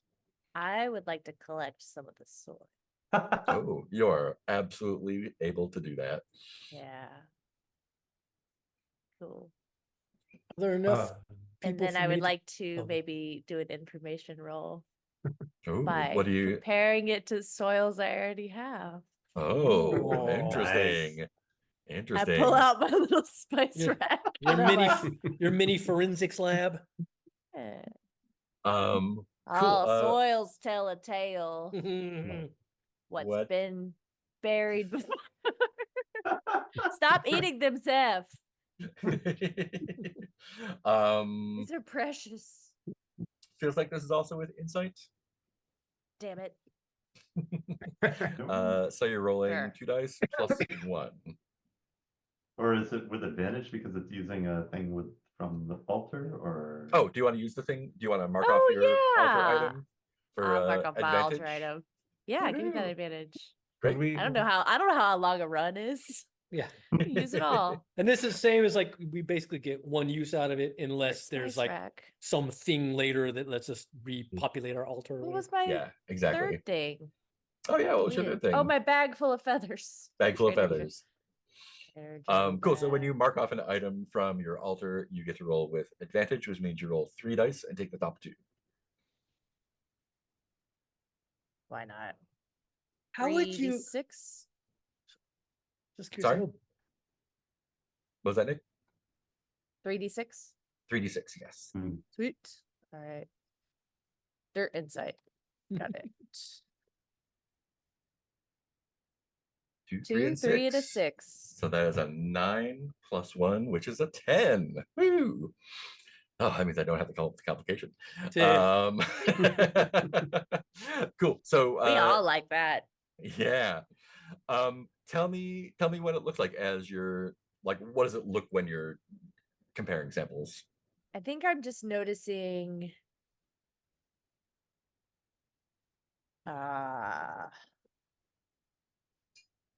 this soil ain't got no loam in it.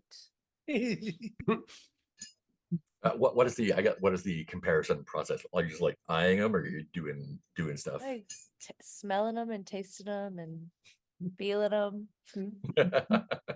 pulling them underneath Nice. my bee veil and like getting. Yeah. So it's weird if Intimate. I do it. It's weird if I do it, but you Yeah, can do you're it. Okay. wasting it. You're just doing it for recreation.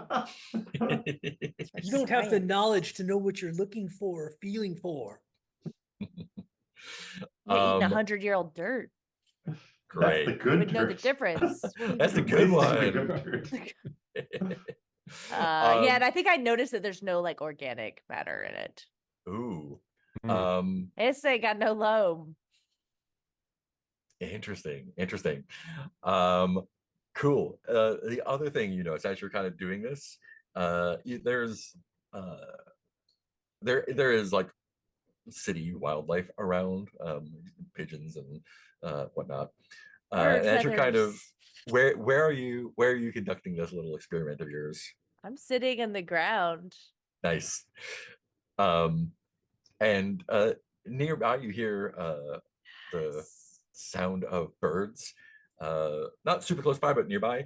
And you see nearby there is a bunch of starlings have kind of landed on the grass and are messing around somewhere near you. Oh, birds always know what's up. Yeah.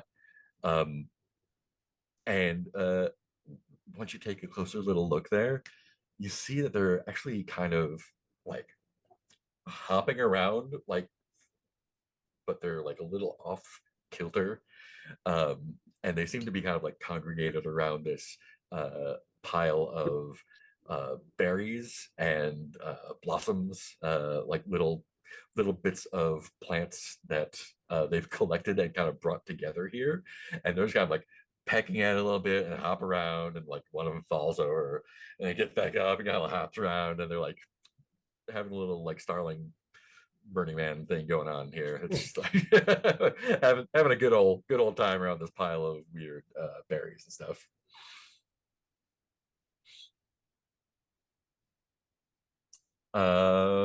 What is? I remember all your names soon. We should try those berries. You have to say the wards. Steph.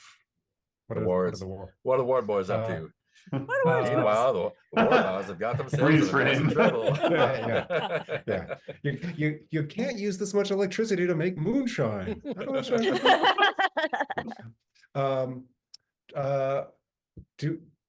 Do we know, like, so we just got this report, like, was this called in? Like what's the yeah. So yeah, you tell me, how do you get your reports? Does it like a call? Do you get a voice message somewhere? Do you get a letter? Someone delivers something to you? What does it look like when you get a Is someone assignment? possessed briefly and delivers it to you in a terrifying voice?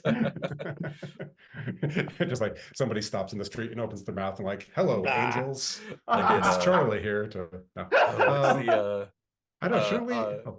Travelers. Have you seen Travelers? I think it is on Netflix, where they're like jumping in from the future, and like every once in a while, like a kid will come up to it. It's like, "Hey, travelers, we have a new assignment for you." Da, da, da, da, and then like out and just walk away. It's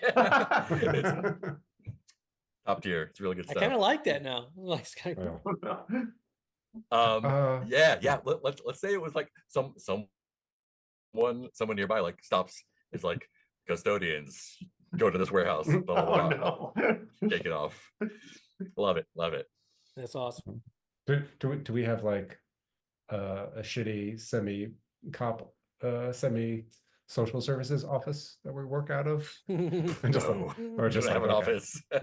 No, just like on the street, at a coffee shop. Yeah. Here's your hash browns. By the way, you have to investigate this thing. That's why they use this method, because they can just get the message to us anywhere, and Yep. Yeah. they can avoid We're giving never- us office space. We're never off call. Yeah. Yep. Yeah. No, you're never off call. Oh no. It's like, oh, mom, it's great to see you. I haven't seen you in so long. Son, you have a mission. Don't possess our mom. What Immortal Boys up to you? Yeah. I would definitely, like, if there's enough people around, I kind of want to address a crowd. This is my version of an information move, is what it is. Yeah. I don't think there's a crowd around, but There's any people. Rin's Yeah. rolling around in dirt. Doesn't have to be a crowd. I mean, preferably more than one person, because that's boring. But I'll listen to you if anytime. it has to be one person, Sebastian. it can be that. Yeah. There are some people, I think they kind of like look at you sideways when you show up and kind of scurry away. But this one guy doesn't. It's got like a colorful scarf on his head and kind of like wrapped around his neck in like a messenger bag. And kind of like walking as if he had earbuds in, but he does not. And like when you catch his eye, he's like, "What's up?" My friend, we are here to ease your burden, to take care of problems, to make you sleep easier at night. We're here to take care of a problem. We heard us in the area, you see. And to quote the great Ezra Bradley from his play, The Common Folk, there's nothing common about the common folk. I think all of us are kind of muttering the words. Cool, man. Yeah, I mean, we don't really Yeah, I have think that many Rin like problems is around humming here. it while listening. But Well, you see, that's well, I'm glad that you're unaware of any problems, because that means it has not spread too far. no, But- man. Yeah, no, I mean, I keep myself here, and you don't go too far. Your troubles don't go far with you. You know what I mean, man? Excellent. Yes, you haven't noticed any kind of strange foreign plant growth, overgrowing trees, grass growing faster than normal in the area, anything like that. Oh, I don't know, man. Why don't you make a roll with? Yeah, I will. This looks like Characters it are is always asking with, us to roll. Really meta character here. We presence. just sucked at Presence was what I Yeah. was thinking as well. Yeah, for sure. And that's Nice remind me again of this. Is how many dice? Just 2 by dice default? plus your thing. Learn a new system. This is something you Again. played for a year before. Yeah. Played for a year. Well, I gotta erase Slug Blaster out of my brain now. Check it. Check it. It's taking so much to not say check it before Right. every second. And I gotta remember it's not about rolling sixes on one die I anymore. No. So 2d6 plus uno. Well. If you do roll 6 on one die, you're pretty good. That's not good. Oh no. Oh, that is a 4. That's a 2 and a 1. That is a 4. Great. No. So where are you when you run across this guy? I mean, I figure it was just like near one of the, sidewalks under the overhanging debris guards. Yeah. On near one of the buildings. Yeah, and he's kind of like, super chill. He's got a big smile, and when you ask about that, like his smile stays there, but like his eyes kind of like go a little like, yeah, I could show you some. You want to see? Come on. And he like grabs your wrist and starts pulling you towards around the I corner. tried to resist a little bit enough I'm trying to call the rest of the team and team, friends. He's got a clue. He wants to take us to a clue. Since I'm of course trying not to let on that I'm wary or suspicious. Just more like I'm just trying to alert my team to come with us. That's all. Yeah. It's like, yeah, everyone come over this way.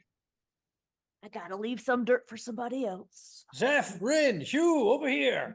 This good man has a clue for us.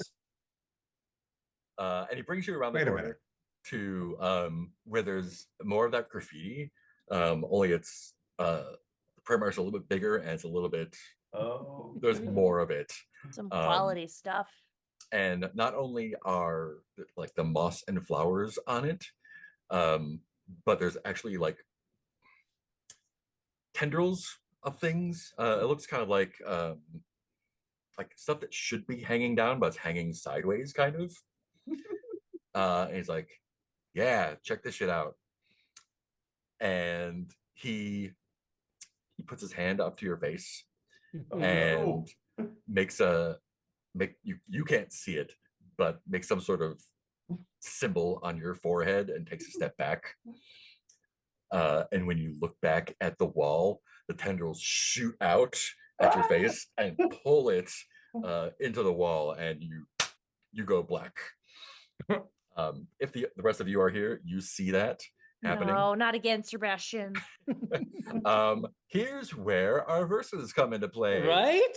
For those of you who aren't familiar with this system, when you roll your dice, you can mark off a verse to bump it up to the next level. So this is a failure. Something very, very bad just happened to Sebastian. So Sebastian can choose to take a check a verse. So there's the verses of history. These are things that happened to you in the past. There's verses of prophecy that are things that relate to your faith. And you can also use the custom verse attached to this one, the verse of the inevitable harvest. Oh, that's right. Sebastian, would you like to check a verse? To be clear, so if I do not check a verse, I'm retired from the game. This character is dead. Is that the consequence of this? Yeah, we get to make action? a new one. At least in a very, very, very bad place. Right. We I was just just roll you trying to- around the rest of the episode. Basically, was trying to actually mold my choices. If it was really a choice, or if it's like it's not really a choice. I mean, I think if you do not mark a verse, when the others come around the corner, you will not be there, and we'll figure that out. No, I will. It's probably not gonna be great though. I will mark a verse, and let me see. So the verses of history. Is there any reason not You to mark in mark order, I the think? verse of the special No, verse? not at all. Like that's not, I mean, there's not any disadvantage to using that over blah, blah, blah, whatever. A verse is a Nope. verse is a verse, right? Super cool. Well, let's use our special verse if nobody objects. Cool. So that verse is the verse of the inevitable harvest. Each custodian will describe a hope or dream they have of someday living in abundance with all their needs met. And let's start with Sebastian. Sebastian, while he's definitely a good, he definitely believes in the Watcher, enjoys his religion. However, I think he always has this dream that perhaps someday he'll have his own theater company. Whoa. He retired where he directs things and he casts the shows and he's in charge of everything. I mean, still, of course, the Watcher is ultimately in charge, but that's as close as he can ever be to really being in charge, is having his own company, and he'll make all the calls, for what shows we do, who's cast in it. It'll be my theater, and everything has to go through me. All right. All right. Who else?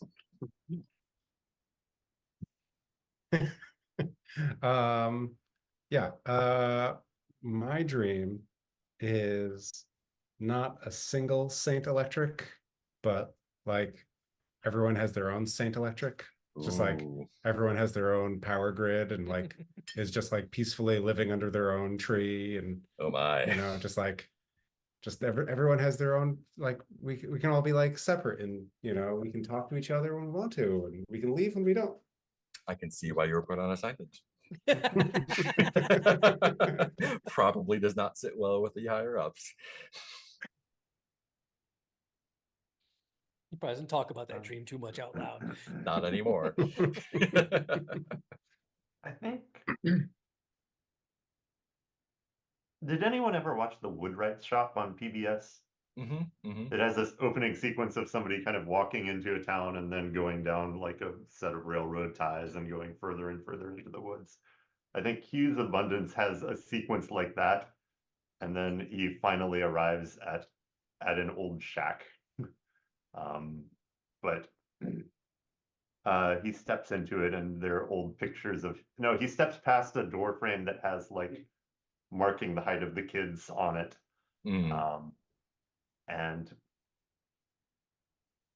And yeah, I think there are a few pictures of him and his relatives there.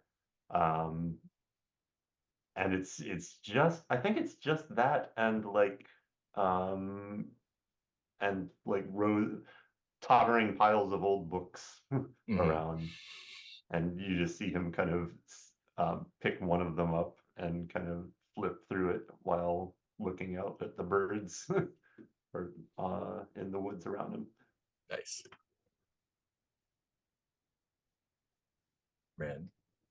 Rin hangs up the beekeeper's hat on a tree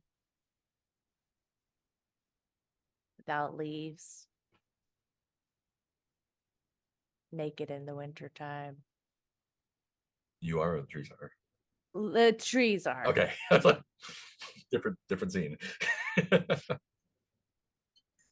Keep my shawls on. Leaves little notes on their favorite belongings.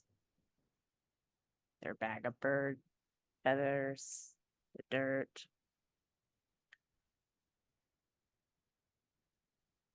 Takes the shawls off. Naked as the winter tree.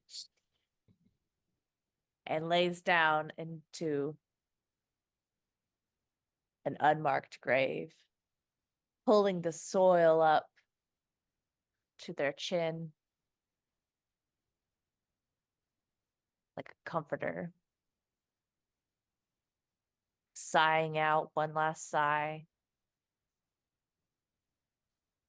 finally able to rest.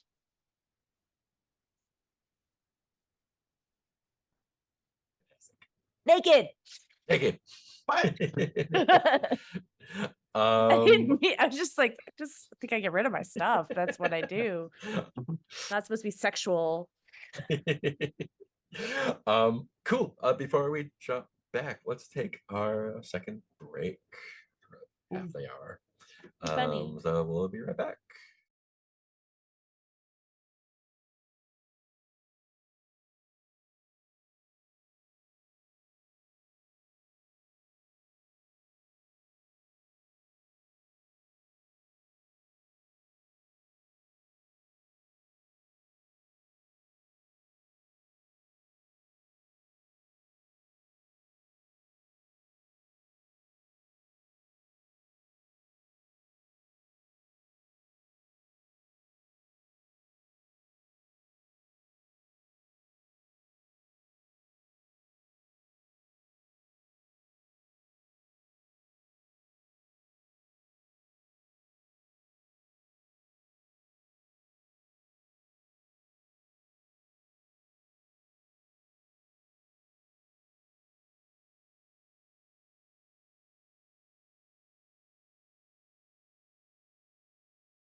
All right. Heath. Let's fix the other Heath. Your name.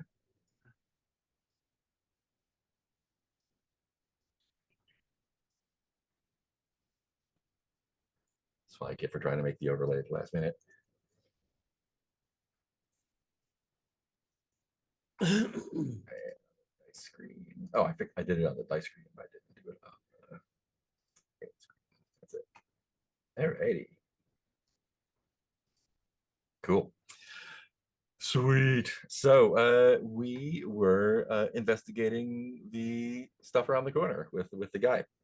So the guy takes you around the corner and shows you the prayer marks, and there's stuff growing out of them. And then he just like points up. Are the rest of you coming around the corner with names? With Sebastian. I like call him Sebastian. Sebastian. I think I'm slowly getting up and following, but still thinking about dirt. I think Yeah. Hugh immediately sees what's going on and like walks with determination around the corner. Yeah. Yeah, Zeph had said something about, not splitting the party. Come on, man. Yeah. But I'm also looking for wires, like electrical wire, because they've got to be running some electricity for the grow Yeah. lights. Yeah, and as you come around the corner, you see him, the guy that Sebastian was talking to, pointing up, and that's where you see the wires. And where it connects to the building, you see there's the insignia of Saint Electric, with a couple like little totems hanging off it.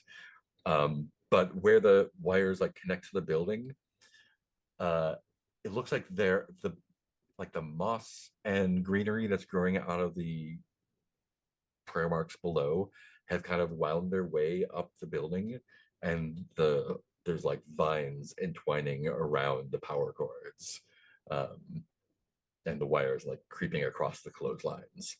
You can see it's like almost growing out of the building and then onto any like trellis type of thing. Yeah. And is that's our clue? That's the clue. Curious green shoots entwined with man. nearby cords and wires. And so you bump that up from a miss to a middling success. And when you look back down, the smiling guy kind of has his hand on the wall. Is this young? This is not young. Same vibe. No, not definitely different vibe. Not nearly as creepy a smile. No, he's just like chill guy. He puts his hand on the wall, and like you swear you can see the moss kind of growing through his fingers and almost like clasping his hands. But then he takes it away, and there's nothing there. And he just like looks back at you, is like, wild, right? I hear there's they got a new god out there in the cities where they got all the power outages. I like gives is it Hugh? Zeph. He gives Zeph like a look, like he can kind of like tell from the tie. Like you're saying electric out there. She only delivers electricity when you pay your tithes, right? Or buy your new appliances with a mark on them. But this one here, like looks back up like this one siphons that power for people like us, like you and me, like talking to Bastion. Like when you want to hot wire a car or rig up some lights that aren't supposed to be there, this is your god. Oh, I'm gonna be busy here.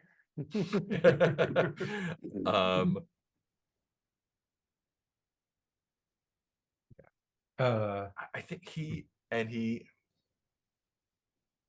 I think the way he's talking to you, Bastion, like is like stirs something inside of you. It's not hypnotic necessarily, but it just feels like compelling. And maybe it's the the scent from the flowers on the wall or something in the air, but you feel really really compelled by this. um I think you're going to take a condition, and the condition is uh,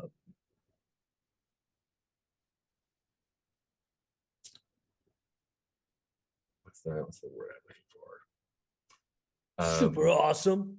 Super awesome. I think you're vine, vine compelled is That's we call that something else just in Austin, super Texas. high, super high. Super high.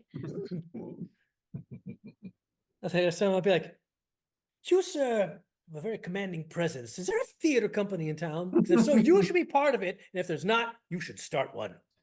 No, man, I keep myself busy making deliveries and like shoulders his messenger bag. Everyone Like- is the owner of the theater who What do you is deliver? acting in the theater. Whatever needs to get done, man. Paperwork, fertilizer, seeds. I don't know if someone needs lunch, I'll get them something, and keeps me busy, keeps me out of So we trouble. are the same. We are delivery people. Oh yeah, who do you deliver? Yeah. You're new around here, right? I mean, Yeah. take off the end of that. You're new around here.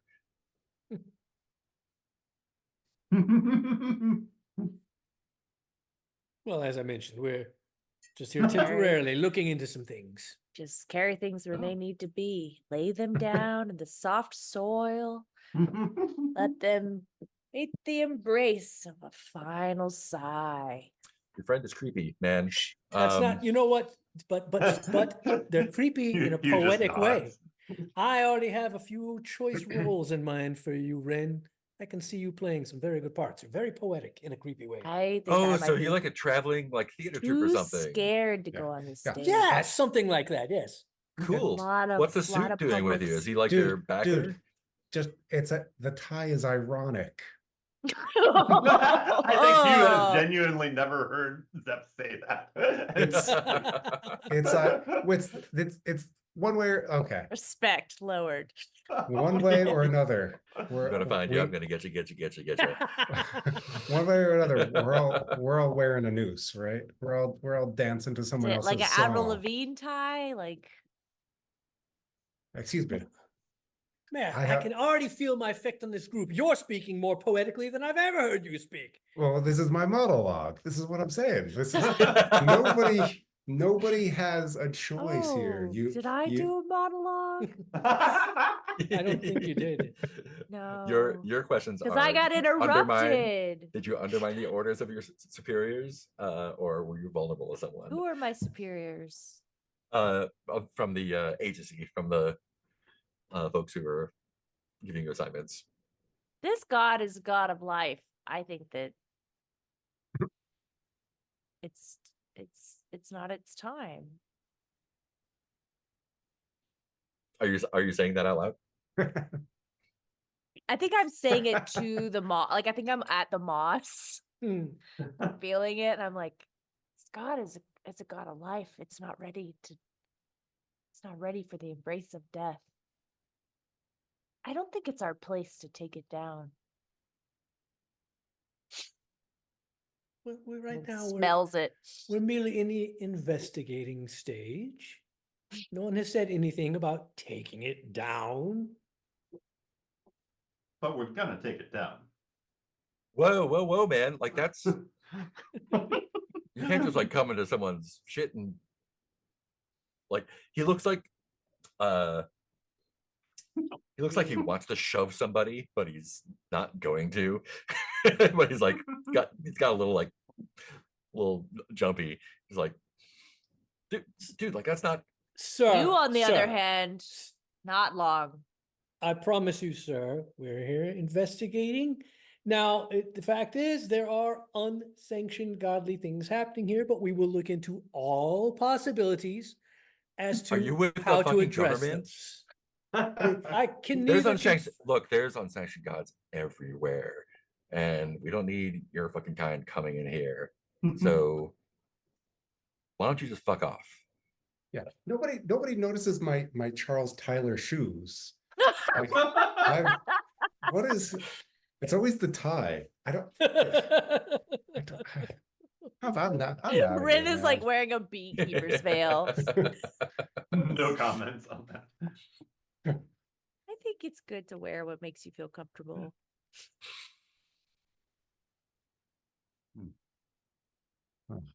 Yeah, Until you get in your don't. shitty car and fuck off out of here. Until you wear only dirt. Are you Ah, threatening me? That car is very cool. is this a time when I could use my all the world's a stage move? Sure. What do you want to do? I think I hate to keep. understand that I move. mean, I want to give everybody else a chance. I feel like I've been dominating everything. I feel like your powers are useful here, and mine are not. I just wanna feel see like where this goes. I feel I like in the do. moment with him now getting all aggressive, I feel like that sort of activates the same sort of feeling in me of like, oh, you want to fuck with us? Let's rumble, motherfucker. I think expositionally, it makes a lot of sense to be like, and here's your power. So when you deliver a theatrical monologue and narrate what you hope is about to happen, then roll and see what happens. So what's your monologue? Yes, I think. Ah, my good sir, you are so young and naive. You have not seen the things that me and my compatriots have seen. For example, Rin has seen all kinds of death. And I kind of gesture at Rin as if it's your turn. It's your time to do your part in the play, Rin. Rin has seen all kinds of death. Just like still talking to the mouse. You may invite your fellow custodians to play along by contributing a single detail to the monologue. I think that Rin is like, got it, and starts burying themselves in the dirt. And my friend Hugh here I would like to Is- add a die. is life's dramaturge, chronicling all the goings on, and yet knowing that these chronicles will crumble and fade into the wind like so much dust on paper. Okay, too many now. Too many. Should I? How deep should I Hold go? on, it's Hugh's turn. Hugh has to do it. Hugh? I think Hugh just kind of takes a step closer to this gentleman and is like, no one will remember your fate. Steps back. And of course, Not a no, useful guy. no theater, not even the theater of life can operate without the Saint Electric. The lights and sound is a part of us all. Zeph, lights!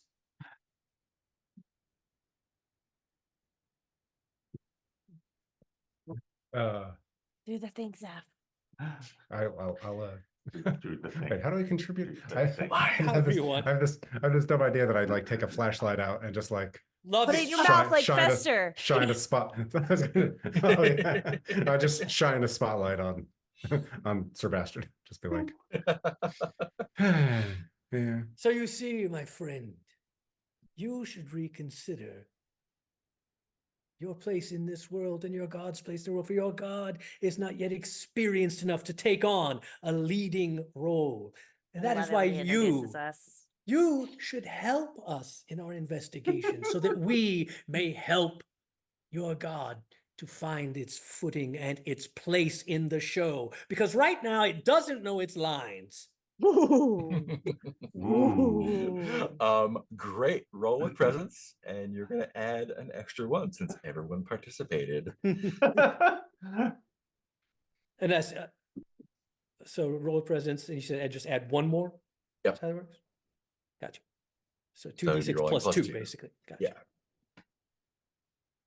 Or was it? Oh, okay. Yeah, it says add one if everyone. God damn it! Oh my Fuck God, me. Snake Eyes. Wow. Steezy. That feels I right. thought it was a really good speech. Wow. So I that's a like it when he 4. introduces us. On a I miss. feel like a team. On a miss, your performance flops. The watcher speaks from the shadows to narrate his favorite kind of story instead. A tragedy that ends in blood. And I think, yeah, I think everyone hears the voice, and the voice sounds like it's coming from. It sounds like it's coming from someone like in a tech booth. Um, but they are projecting. Is the watcher giving me the light? Is that Like- No, Light bulb? and the watcher and Bastion recognizes this as the watcher, and like you can almost place the voice like coming from a window in a building up behind you, and the watcher speaks and says,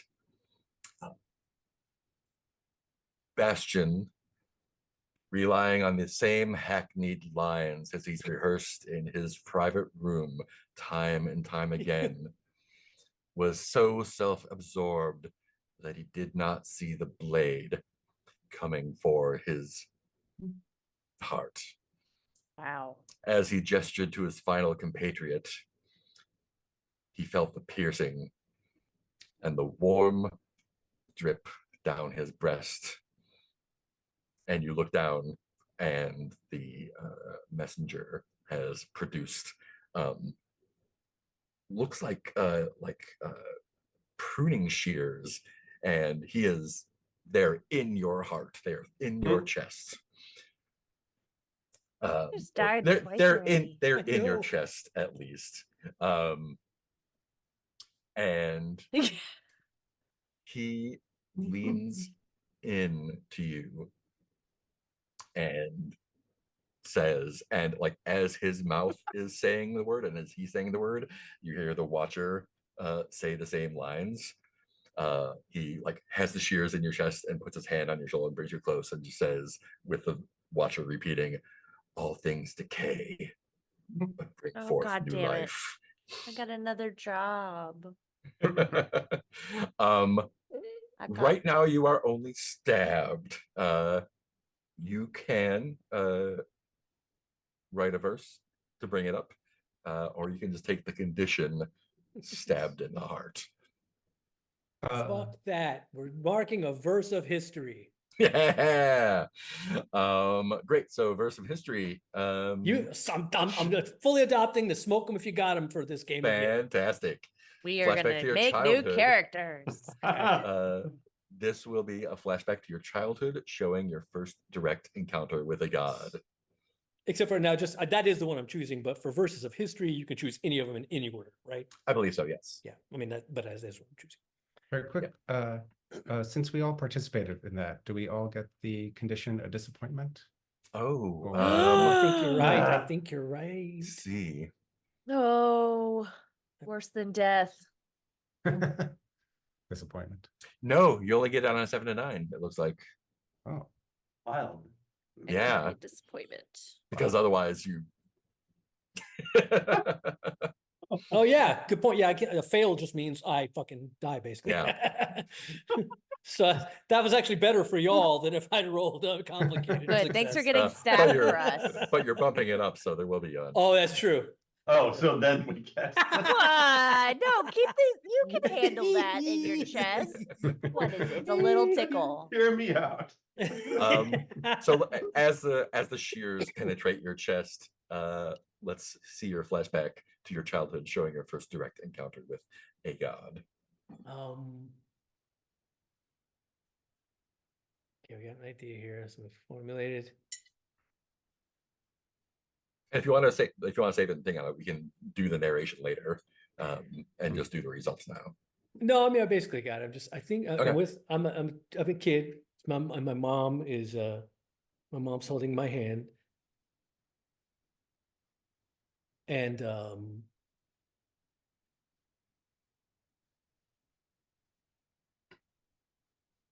we're like kind of walking down through a darkened alley. She's kind of looking around furtively, and then a policeman steps out And she kind of is startled, and he's like, "Is there something I can help you with, ma'am?" And she's like, "No, oh no. Me and my son and I we're just taking a walk." And he's like, "Oh, are you?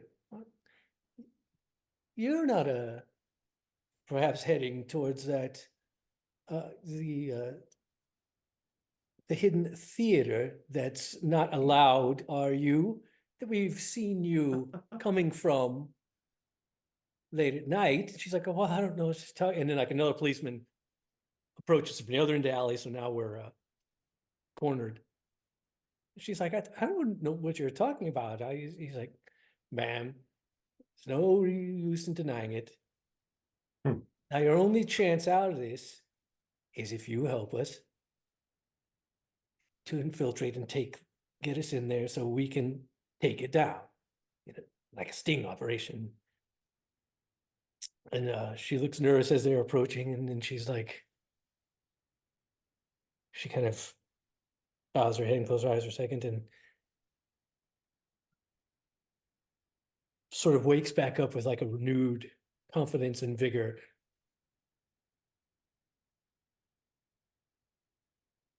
And says, the best works of theater are often the ones that are unpublished, that no one's heard of yet. I've been writing a play in my free time called The Watcher's Aid, in which the watcher knows when a disciple is devoted. The watcher knows when someone has the passion of theater in their heart and could do so much for the art if only they had the chance. And the watcher will watch out for us as well. And the police are just like, "All right, then, I guess to the jail with you it is." And then like one of them stops suddenly and looks weird. And the other officer's like, "Come on, O'Malley, grab the kid, I'll grab the girl." And then O'Malley's like,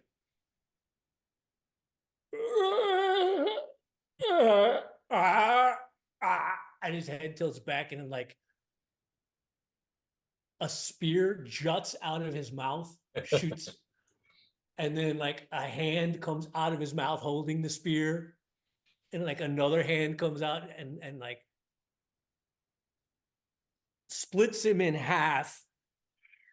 And then it's basically now a very bloody, gore-covered spear carrier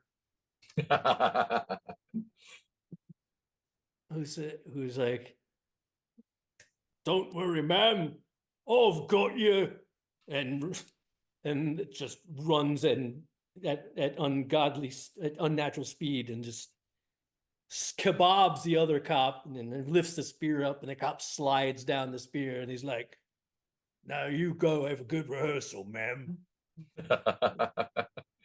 Fantastic. Great. So on hit, a detail about the world from your performance is now true. What part of that? I know what it is, but I want to hear from you. I think he does want to help us in Mhm. hopes that, in hopes of him helping us, we'll find, maybe he can help us find another solution that's not killing his god. Maybe Yeah. he does understand, okay, well, maybe they do really want to help, and maybe they will try to find another way, so that, to make it better, and someone else might just come in and want to eradicate the god. Mhm. Great. So on a 7 to 9, the performance is deemed acceptable but not impressive. Each custodian, which is all of you, who participated, gains the condition a disappointment. There. Doesn't feel fair. I feel like we Yeah. I Are we a appreciate disappointment your to our cooperation. I mean, or in we general. to the watcher, but I think that probably I imagine Oh. that comes through me Mhm. in the form of like, "You're all so unnatural. The watcher was not pleased.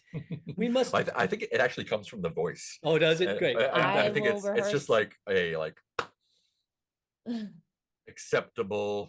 I'm sorry, Watcher. I promise you we will rehearse more, and I shall try to get them a little more acclimated to the stage. I'm sorry, Sir Bastian. and- I would learn my lines next time. You see, like as you sort of like come back from your narration trance, you see the shears in the guy's hands, and he looks like confused and Stabs himself. like he's struggling a little bit. And he says, "Yeah, that makes sense. We should. A lot is going on here, and you're right. We should try to find a way to Oh, coexist, the little bullets change. all of us." Mhm. What? Sorry, the What did character you keeper is mention? very cool. The little When you bullets Oh, change. look fill at in a that! condition. Fill 'em Look at the in. condition. I thought it was an eye that like closed, but Haha. And he says, "You know, you should. You guys seem all right. You should go talk to Haven in the warehouse. He'll set you up." Seth loves warehouses. Why does only one of my bullets change and the other didn't? Sorry. I don't know. I was noticing that too. I was like, only my second bullet changed. My first bullet didn't. It's Go the talk current to one. go talk to who in the warehouse, you said? Haven. Haven. Haven. And he points like it's a few buildings down, but you can see like there's a definitely a warehouse building where shit is happening. You made the right choice, son, and for this, the Watcher will give you bigger roles in the future. Cool, man. I'm already late, so I'll see you guys later. And he looks down and like drops the shears and heads off into one of the tenement buildings. Oh man. I think How Hugh the rest of you doing? sweeps- I think Hugh sweeps up the pair of shears. It's like this might come in handy. Yeah. And I think looks at Sebastian and says, "It's this soon, and they're already willing to kill for it, and it's already got the building.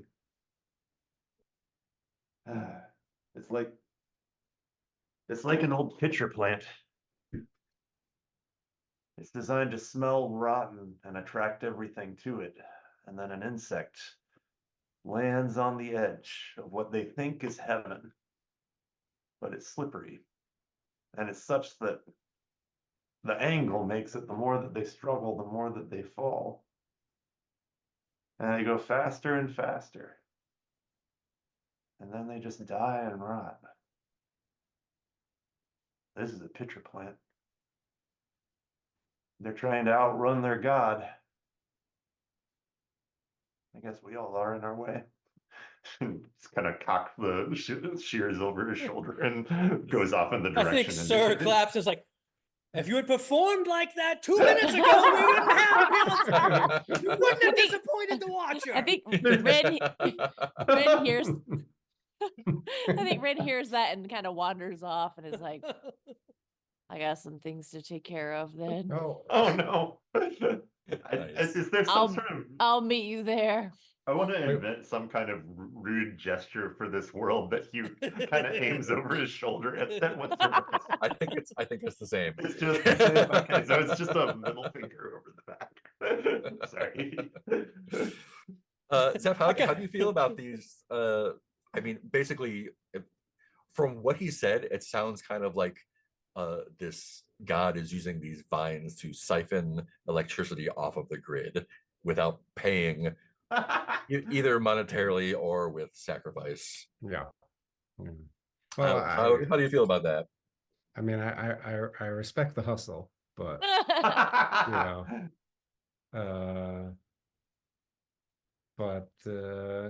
can't have this going on all the time. It's people got to start generating their own electricity and paying back into the system.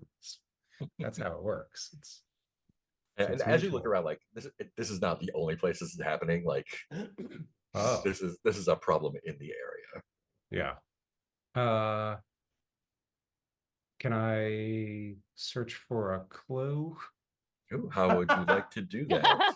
Uh, Magnifying glass out. yeah. Yeah, it's all about the clues. Well, it seems like You know how to play Uh, this. I want to like. I mean, so there's power coming to this building, but like you said, there's power coming into a bunch of buildings. Yeah, it Is looks like maybe a lot of these buildings are illegally hooked into the grid, basically. okay. I want to look for the like. You know, there's usually someone who knows more. Hmm. Who? So I want to look for the like the one that's like jacked and the nicest, or or like the Yeah, oldest. Yeah. yeah. It's probably the one that's closest to the warehouse. Mhm. Um, Hmm. and uh, yeah, as you're kind of like tracing the lines around and seeing there, in like it's hard to tell because like the like the slopes and the whatever, it's like either a second or a third floor balcony.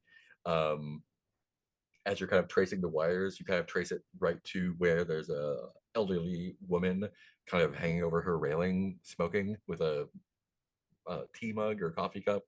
Mhm. Um, she's in a like a bathrobe. It's a little bit worn, but it looks like it was very plush and fuzzy at one point. And she's wearing sunglasses, and they have like rhinestones along them. And she's kind of like looking down at you, taps her smoke down. Just like you can't see her eyes, but she's like you can see that she's following your movements and kind of Uh, seeing what this guy from the corporation's doing. What a it's tie. ironic. Yeah. Oh, is she like third? Like, can we talk, or is she too Sure, far yeah, up? you can. Yeah, she's like maybe second, third floor. It's Or hard to tell. yeah. Uh, It's like second floor from where you are, but probably yeah. the entrance on the other side makes it the third floor. Right. Like sloping Uh, yard. uh, um, wait. So just a little check. Uh, Mhm. Hugh has walked away somewhere.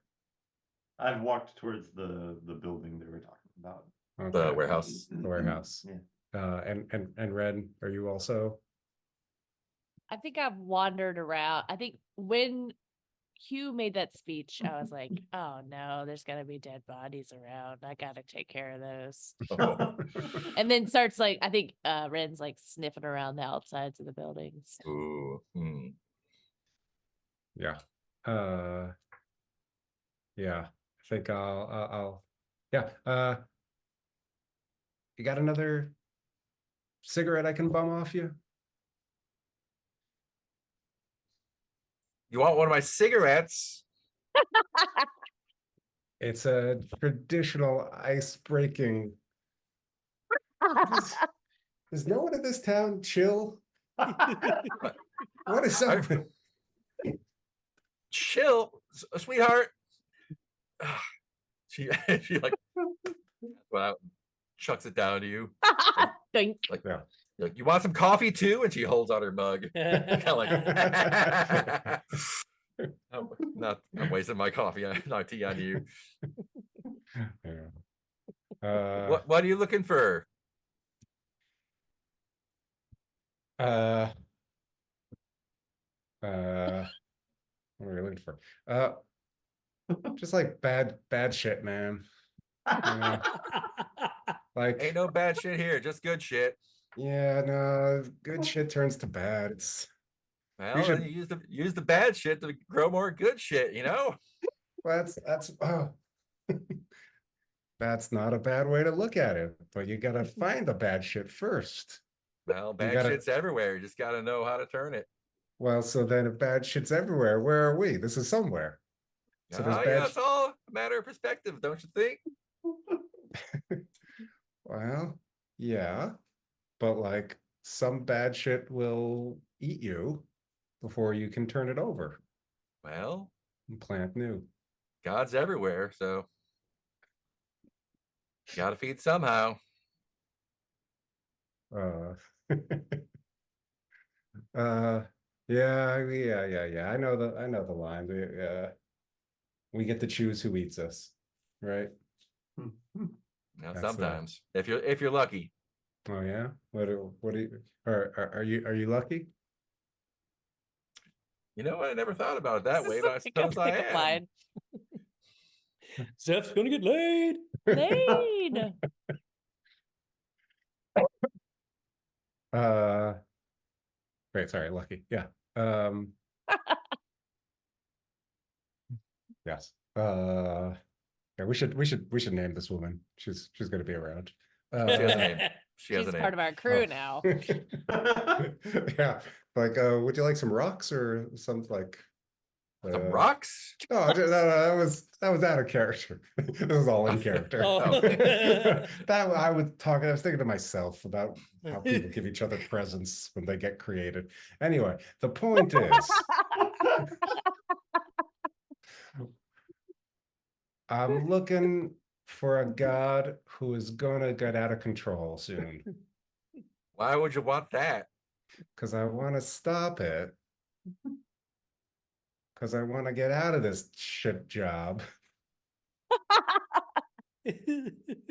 Oh, You see, that sounds like some bad shit you got yourself into.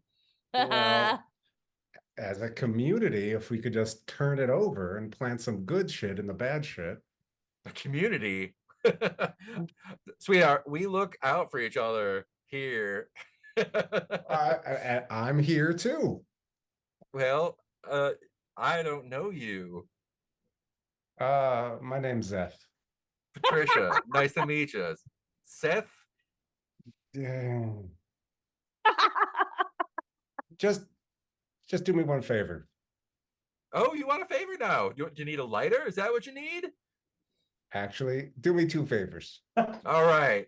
She like rummages in her bathrobe pocket and Yeah. drops a little plastic lighter down to you. Okay, I light up.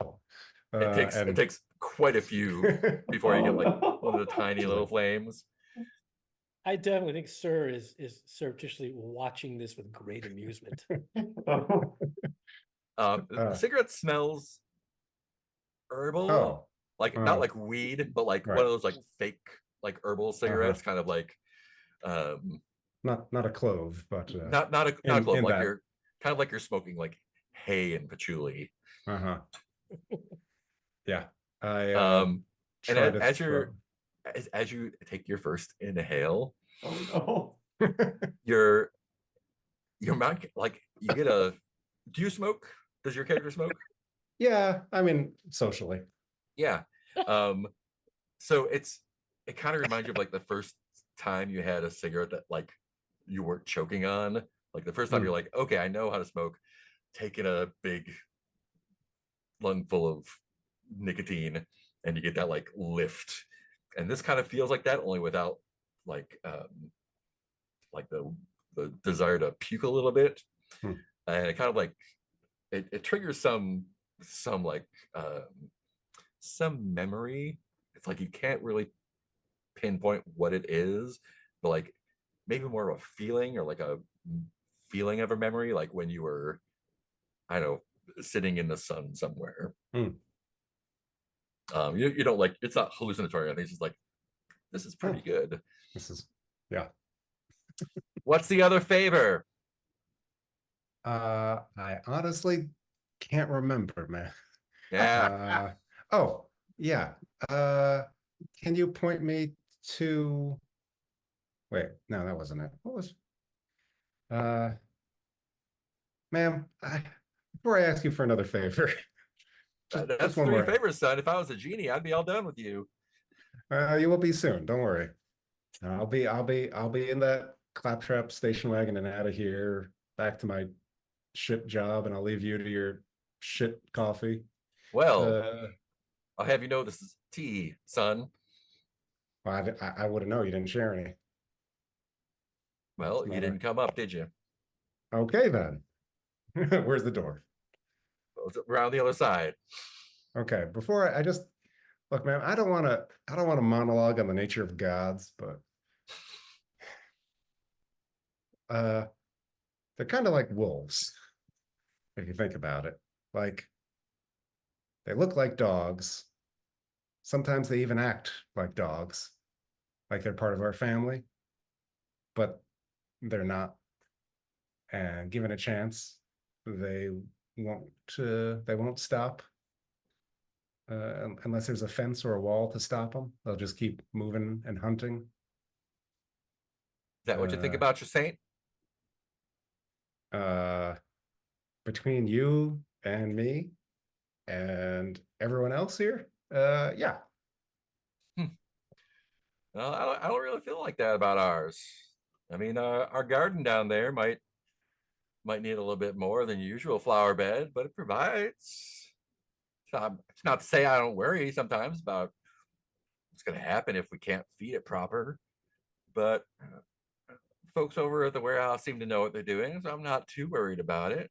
In the meantime, we've only got so much time left, sweetheart. I'm going to enjoy what I can. Uh, okay, I remember my other favor now. Uh, uh, when you see someone in a leather jacket and a tie, can you tell me why does the tie always become the thing people focus on? Why would you do that to yourself? It's I only tie this to keep people from staring at my. Well, maybe I should get people to stare more, but it's a yeah. matter of propriety on my side. For you, it's just a little peacockish decoration down there. Seems like you belong in a boardroom or a cubicle somewhere. Take a breath of the air around here, sweetheart. Yeah, I gotta loosen my tie. There you go. Uh, can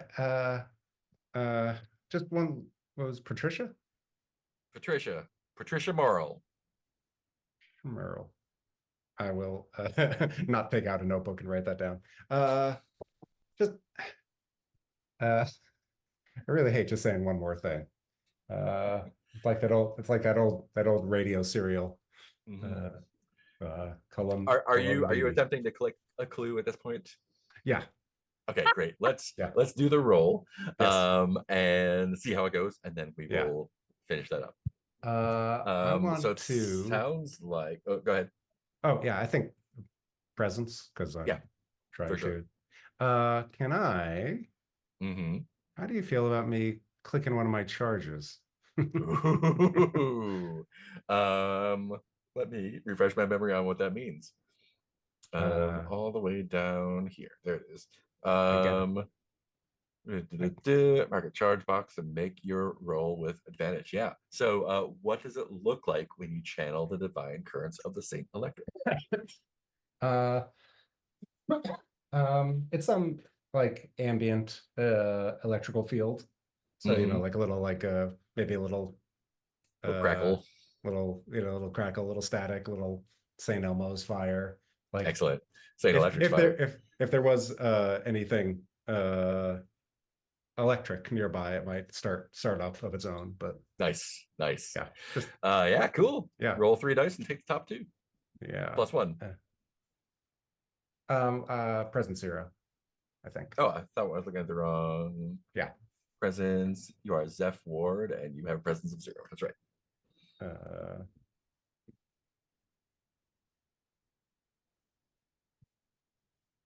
oh, 11. No, That yes. is an 11. Fantastic.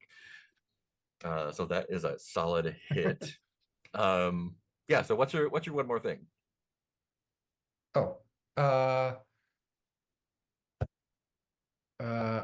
can uh, who do we talk to at the warehouse to Well, get it this depends on taken? what you want.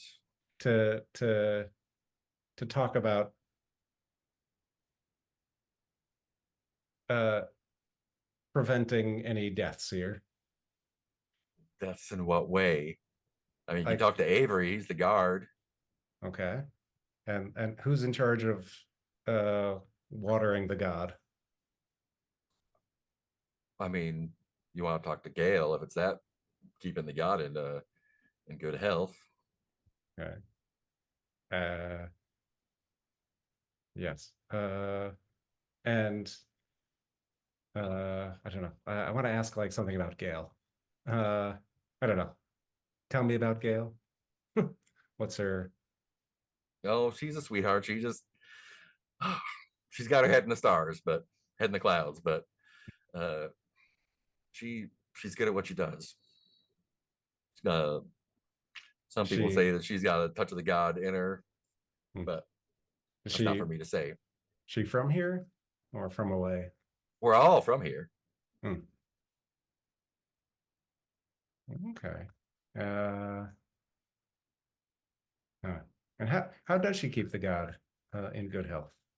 Well, you have to ask her. I don't know. Anyone?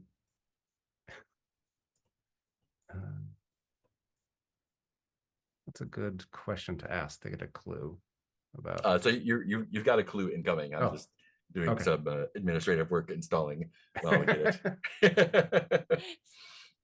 Installing or stalling. I've got a Oh, message in chat about the oh, clue.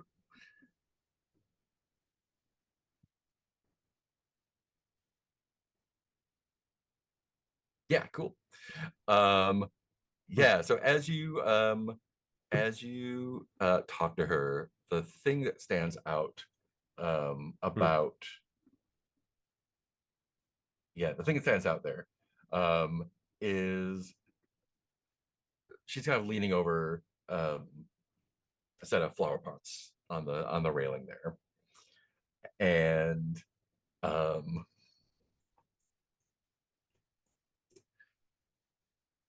they look normal, just like herbs and sort of decorative stuff.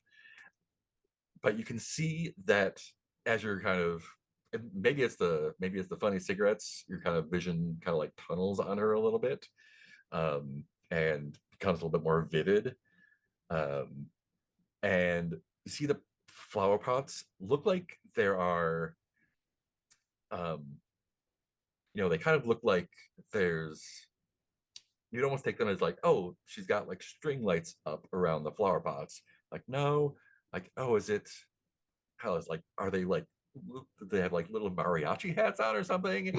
But then you see that there are um cicadas, pretty big chunky ones, strung up on it's hard to say if they're fish hooks or not, but they're kind of like just strung up along around the edges of them.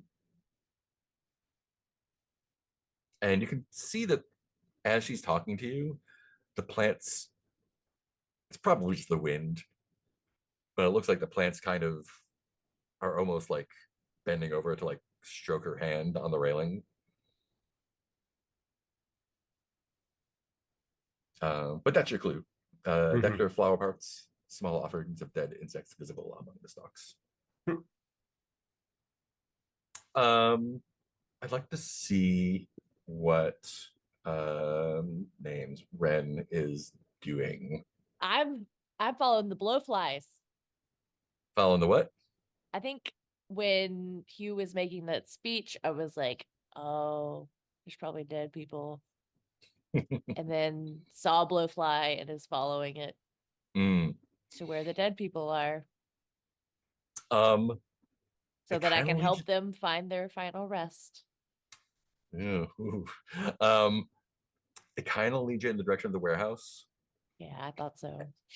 And I'm as you, trying to get off track and buck authority, yeah, not be on the um, same track as everyone else. as you get closer to the warehouse, um, it almost feels like it's a little bit warmer and more humid outside. Um, but the thing that hits you the most is the scent of like uh, kind of like ripe decay, um, Too and late. it's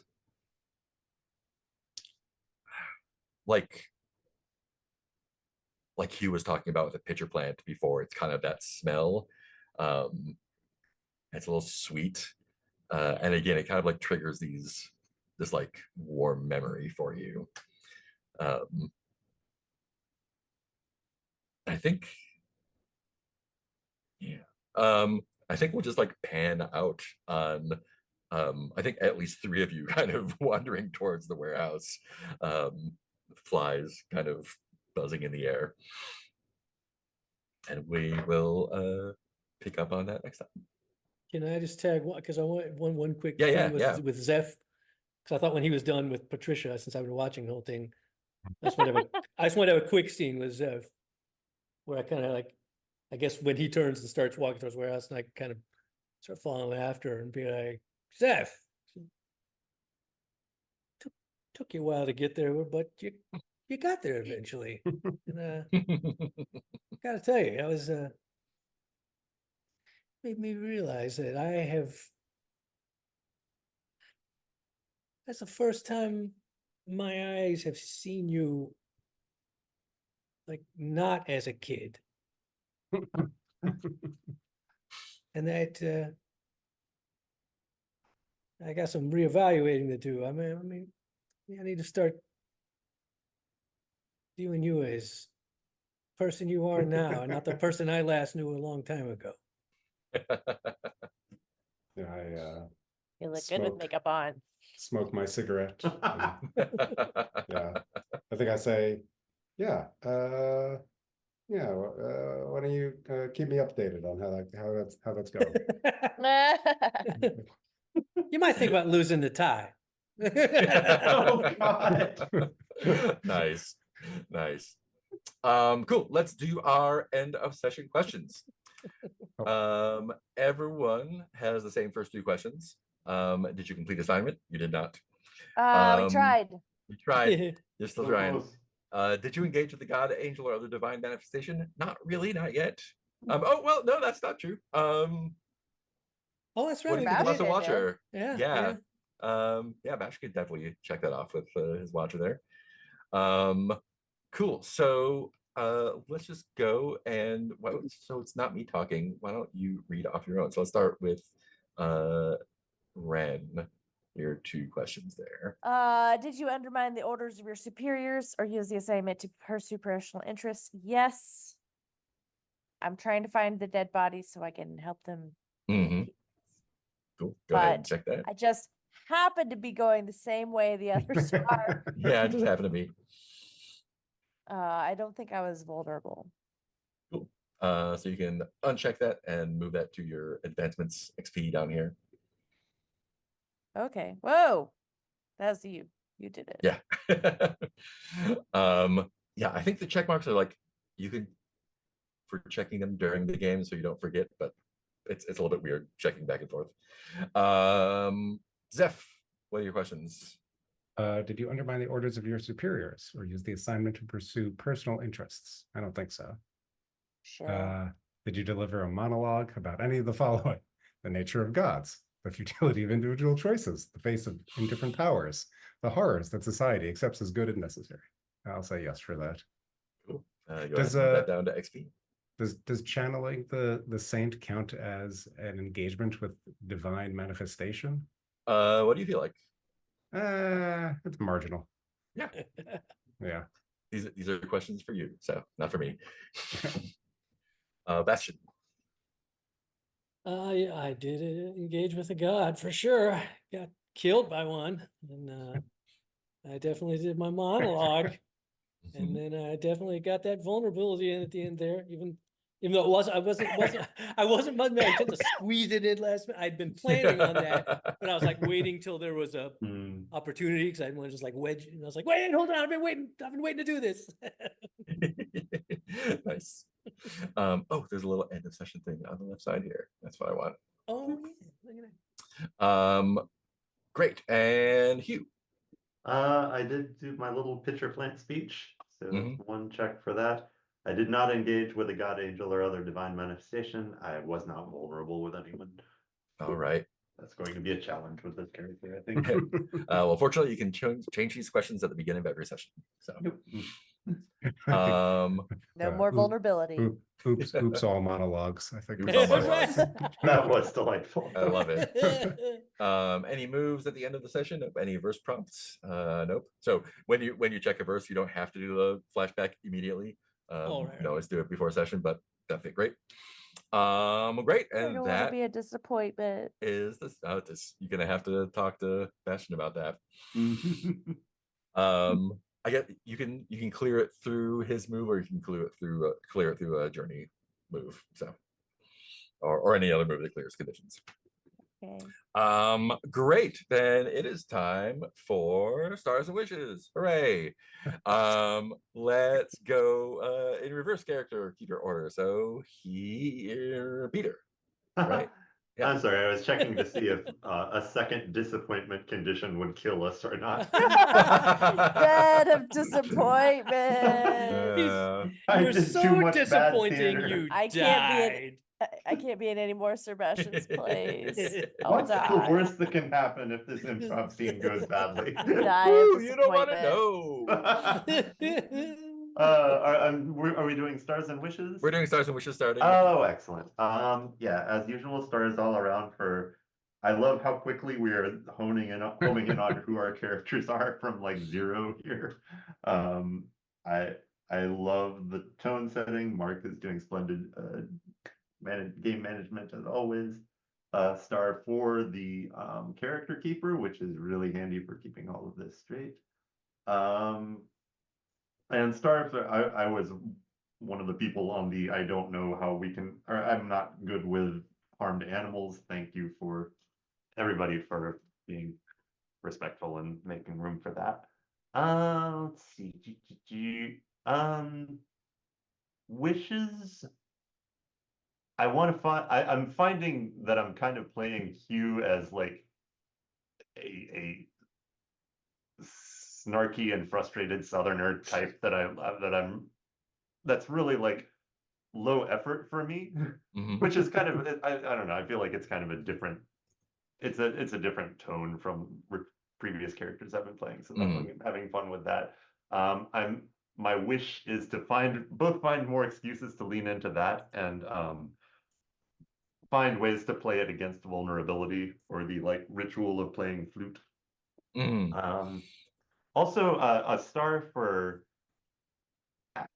I feel like this is a team, at least at first glance, this is not a team that harmonizes really well, which I think is in keeping with the game. But I think we're doing, as far as I can tell, we're doing a good job of having characters that kind of bash into each other without it feeling like the players are metagaming annoyed with each other or anything. And I think that speaks to the experience and comfort of this group of like being able to make room for that sort of those sort of skirmishes. Yeah, I loved all the monologues here too. Cool. Any Any more wishes? I think that's it for me. Thank you. Great. Then it is Heath. Yeah, a lot of what Peter said. I mean, I just the usual stars for everyone, but it particularly,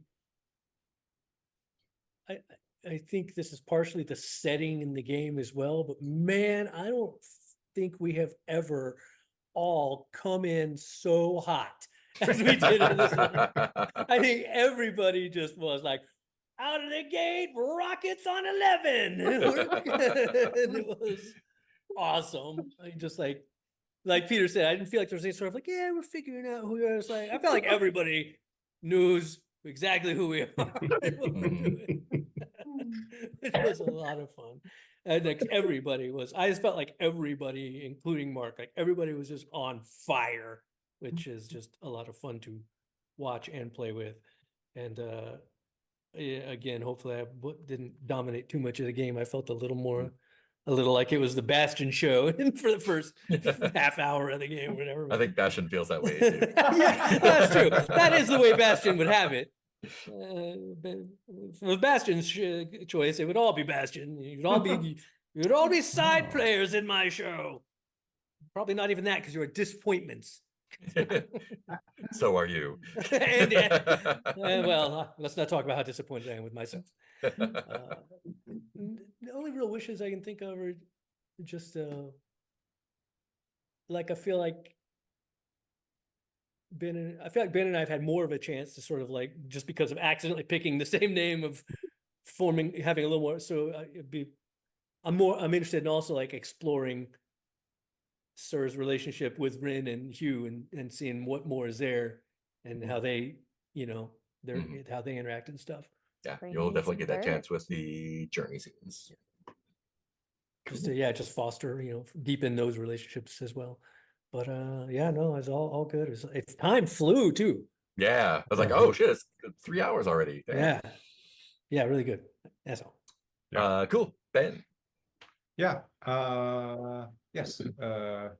Ditto. Stars. Yeah. I don't know. There's something just very satisfying about creating characters. And it's funny because at first I was going to say wishes, like, oh, I wish there was a mechanic that like tied our characters together. And then I remembered, like, oh wait, we're supposed to be sort of mysterious to each other. And like, Yeah, and like, the journey scene is that mechanic. yeah. But I meant like from the beginning, just to be like, oh, Yeah. like I Yeah. protected this person. They saved me from, Yeah. But something of that was maybe accomplished by like giving each other stuff for the altar, just to be Mhm. like, oh, here's what I think about your character. Like here's a fun thing, it's like a little about me, a little about you. Anyway, yes. So stars for the game that I know so well. I'm halfway through reading the core Brindlewood book. Yes. And yes, the world and all of us just like having fun with these characters, and like it is very funny that we have this thing where we are rewarded for doing monologues. I feel like there's a lot of places for these characters to grow and grow together, but also like there's something fun in seeing us bounce off of each other while not like going full lone wolf or anything. Yeah, and stars for Mark for like fleshing out the world and like checking in and like developing all these characters that we want to like either I mean, yeah, partly like our desire to befriend everyone we meet is us, but some of that's down to you as well. So Yeah. stars for that. Wishes, yeah, just to see what happens next. Cool. And yeah, I'm curious about the journey mechanic when we do that. Cool. And Nick. Yeah, I definitely agree with what's been said. I like this game a lot. Yeah, and I like definitely what Heath was saying about like the character creation is really, really good, and also us just being like, this is who I am.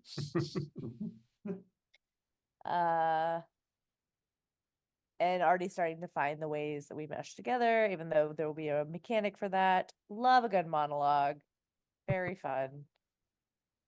I forgot that I didn't take that mechanic, so I almost did a few monologues. You still do it, just won't get XP for it. Yeah, and I followed a different mechanic, the like disobey authority one, but I feel like that's such a good character development mechanic of being like, but what do you really care about? That was helpful. Grateful for a character who's pretty single-minded. She's like,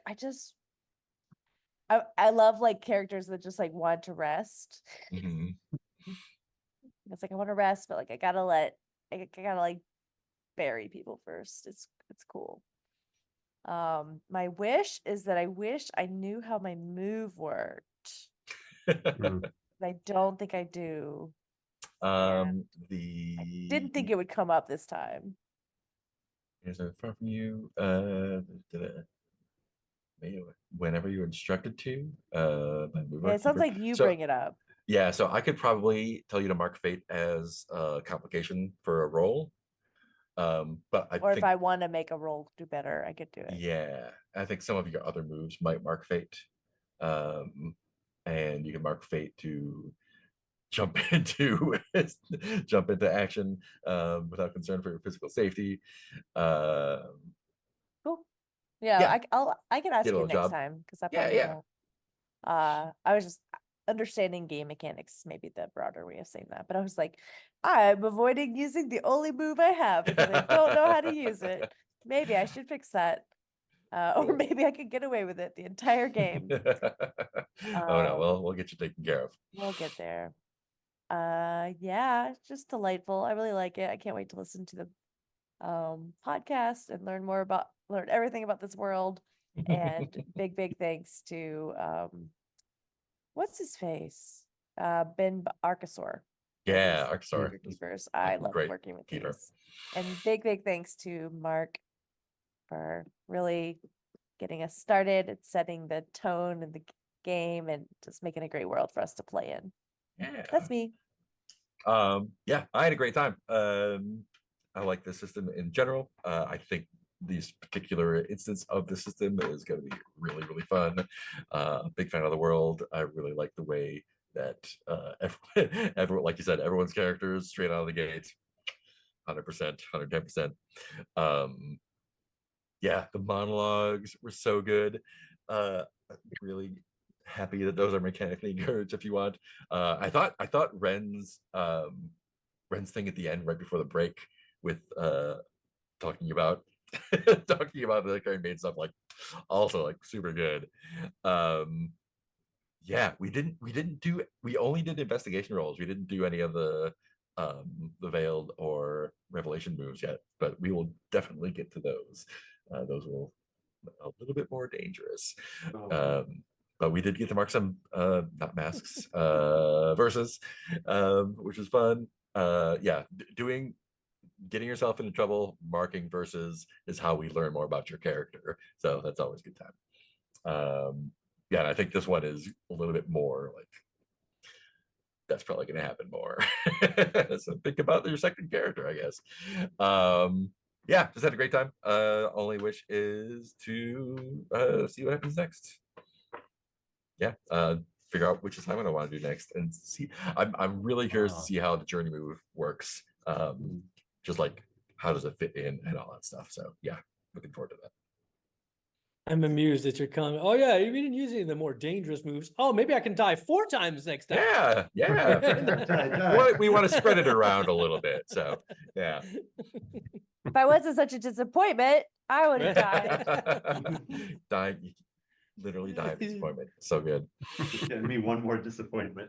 I mean, a good thing is, if we do burn through all our masks, you get to, blow your big giant bomb mask. Yeah. Your final moves Giant are bomb, all giant bomb. real good. So if you're gonna go out, it's gonna be a hell of a thing. Yep. Yeah. Cool. Anything else before we say goodbye? Just that I loved. There was one more.